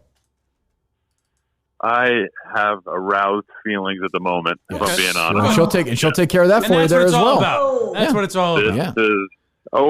That's exciting. Absolutely. Yes, she's excited. All right, Sean, we'll talk to you later. Okay. I love you. I love you too. Goodbye. I just did say you should kill your wife and your unborn child, but listen. That's how much he loves you. That's love, Steve. Yeah. See, that's what happens. You're telling a joke. It's satirical in nature. I don't think you should actually do that. I just think it's a little fucked up. That's how your brain works. Well, if he wants to go to the show and the wife's, what do you want me to say? Yeah, but that's true. What I other mean, you could options? induce. You could induce. I The guy suppose. doesn't have a That's lot of true. options. You could induce. I didn't think of it that way. Could call the mother-in-law in to hang out. That's true. Or you could induce early.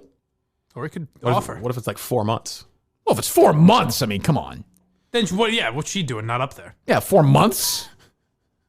We better have some pregnant women up there too, Oh yeah. right? Well, if Mike's successful, there'll be some impregnations. Oh yeah. There's gonna be a lot of pregnant women leaving that place. Am I right? There's actually no women coming in or leaving the place, but that's fine. What about your groupie? Is she going? Allegedly. Yeah, I will bet you No, you don't think so? 0.0%. Something came chance. up. Sorry. And your other friend AJ, 0.0. Yeah, I didn't think so either. And what's her face? The lawyer, 0.0. Update on that front, by the way. I don't really want. Okay. Yeah. Smugsy reached out and she wanted to let you know that if you are serious about doing this serious show, she's willing to interview for a chance to be your co-host. Just so you know. For what serious show? For Barstool. You said you'd do Sirius XM. Oh, really? She really would? Yeah. Oh, yeah, definitely. Oh, great. Yeah, I would like that a lot. Yeah, can we do that? Oh, good. Yeah. Well, she's in. She's going to do it. Yeah. Well, I didn't even think of this. I don't mean to be a dick. This is going to upset you, but like, she'd be willing to come in every day and replace Mike or no? I think so. I think that's what she wants. Oh, I didn't realize she wanted to be involved in the world. Oh, I Yeah. feel like an asshole now. Yeah, oh, yeah. I'll step aside. She hasn't been aggressive. Oh, I just thought gosh, I feel weird. So you're out there. you feel Mike. silly? Oh, yeah, okay. yeah. I didn't realize she wanted to be an interactive part of she hadn't been, ridiculously over the top on social media begging for attention. Mm-hmm. Mike, you're out. All right. Yeah, I mean, you could continue to work for the show in some capacity, Mike and the fans, et Thank cetera, et cetera. Thank you. I appreciate that. Hawking merchandise, stuff like that. Okay. We'll throw shit at you. All right. We'll play cuts of your periscopes. Okay. If somebody's out, you can maybe fill in. That's fair. Yeah, That's you could very maybe, fair. like, if Will or Justin can't do the intern show, maybe you could fill in for them. Excellent. That's all I really ask. But we got to Be make involved this in some collaboration happen. Thank you. And I would think in bringing Kelleher as well. Like, Oh, good. I never thought these people wanted to be involved. You didn't realize that. No, because they say, like, oh, I don't want to be involved. So when they say that, I'm being bullied by Red Sox fans out here. I assume they don't want to be involved. Right. That's my fault. Well, it's good now you realize. Now I'm fully cognizant of that. Mm-hmm. Good. Great. Wonderful. Now you got something to What think was your response? I did not respond. Oh, not great, Steve. Too bad. Because she's gonna get another offer. You're now gonna be left at the altar. Good job. Egg on your face. Yeah, great. I was looking. I made it pretty clear. I was looking for somebody to co-host that Sirius show with me. I'm definitely gonna do. Like, I made that really, really clear. Mm-hmm. And good for her. She stepped up initiative. Well, boys, it's been a pleasure. Thank you for having me. Yeah. No, you can still be around. Okay. Yeah. It's not every day. No. Are you going to keep that Kirk Minahan hat? Because Smugsy might want it. That's hers. I'll leave it for her. I'll leave it on the seat. All right. That's a classy move. Just Yeah. leave it and walk away. Walk away with a little bit of class. Okay. Yes. Save some dignity. These fucking people. Just do your own fucking thing and stop living off me. What juice do you get off that, honestly? Well, nothing anymore. Yeah, right. You get ignored, and that's life. You'll get ignored again. That would be like you mentioned earlier how I would contact you through the radio.com stuff for updates. Mm-hmm. It would be like if I had said, hey, just so you know, I am available. I didn't know if I made that clear or not. I would be willing to work for you, I'm saying. The list of people, it's just unbelievable. Just do your own, be interesting. You'll be fine. Right. Instead of threatening to do a show against mine, just do it. Yeah, go do it. Don't threaten me. That would have been funny if Mike's was like, I am going to be also doing a podcast, releasing it at 11. So. Be a power move. I'd be fine with it. Jesus, Yeah. these fucking people are all crazy. They're all crazy. I'm going to go up to the middle of nowhere with them. It's exciting. Not them, though. The people that go to Madawaska are good people. There'll be some Then we can lunatics, though. trust. Yes, but there'll be a few lunatics, don't you think? Of course. Well, lunatics in a good way. I think some these are good people, lunatics, some people might say we're lunatics. I think maybe people try to get their own attention, though. The real lunatics don't spend their own money to see you. They steal That's money true. from other people. That's a good point. That's a good point. All right. So, again, thanks to Tommy John. Thanks to Movement Watches, MVMT Watches. Back tomorrow. We've got Steve's last day of the week is tomorrow. Wow. Yes. We have a big send-off for him? Huge. Okay. And what time are you leaving from here tomorrow or no? Yes, tomorrow afternoon. Okay. Where are you going to? Where are you staying tomorrow night? I'll probably stay somewhere in Augusta, and then I've got appointments. I gotta see a guy about some beans. Right. Sure. I understand. You're going to be documenting all this stuff, by the way, now. Yes. This is your I'm going to be... You're a documentarian, like Michael Yes. Moore. Hmm. Morgan Spurlock. Right. You're one of these people. You I don't know. I was reviewing the footage that we took yesterday, and I know you've been critical of my my theatric eye in the past. That you? Milton's video. I have? Yes. You didn't think I was one of the great directors of all time. You are not? I think you're going to come around on it. Oh, look good yesterday? Yeah. Good. Good. Yeah, Steve was directing yesterday. He's like, I want to take a look at you walk up that aisle for me. Kirk, let's get a few different looks. He's Well, almost what I'm supposed to do? You don't have like a work natural with, instinct. work with Roger Ailes. It's like, don't you twirl around for me. Yes. Just go up. Meanwhile, the people Take another button down. another button. The woman there was like, "That's it, you're leaving." I was like, "Yeah, we were there for like 4 minutes." I was like, "Yeah, I don't want to bother anybody. Let's just go in, take a couple of shots, and get the hell out." Well, she's probably used to dealing with theater brats. It's not going to be us. Steve are free. We're going to go in, do our thing, keep our heads down. There'll be protesters out in front, God willing, and then we'll. I can't believe the Globe hasn't written yet. Why is the Wilbur allowing this at their Maybe theater? when tickets go on sale next week. That would be great. Wouldn't that be great? A battle with the Globe over that? That would be nice. We could use that. We could. So it'll pick me up. Well, there you go. It's gonna be great. So anyway, as always, I forgot something. I don't know. So I'll be back tomorrow. Goodbye. This was pretty reprehensible. I don't know how it can be anybody's idea of humor.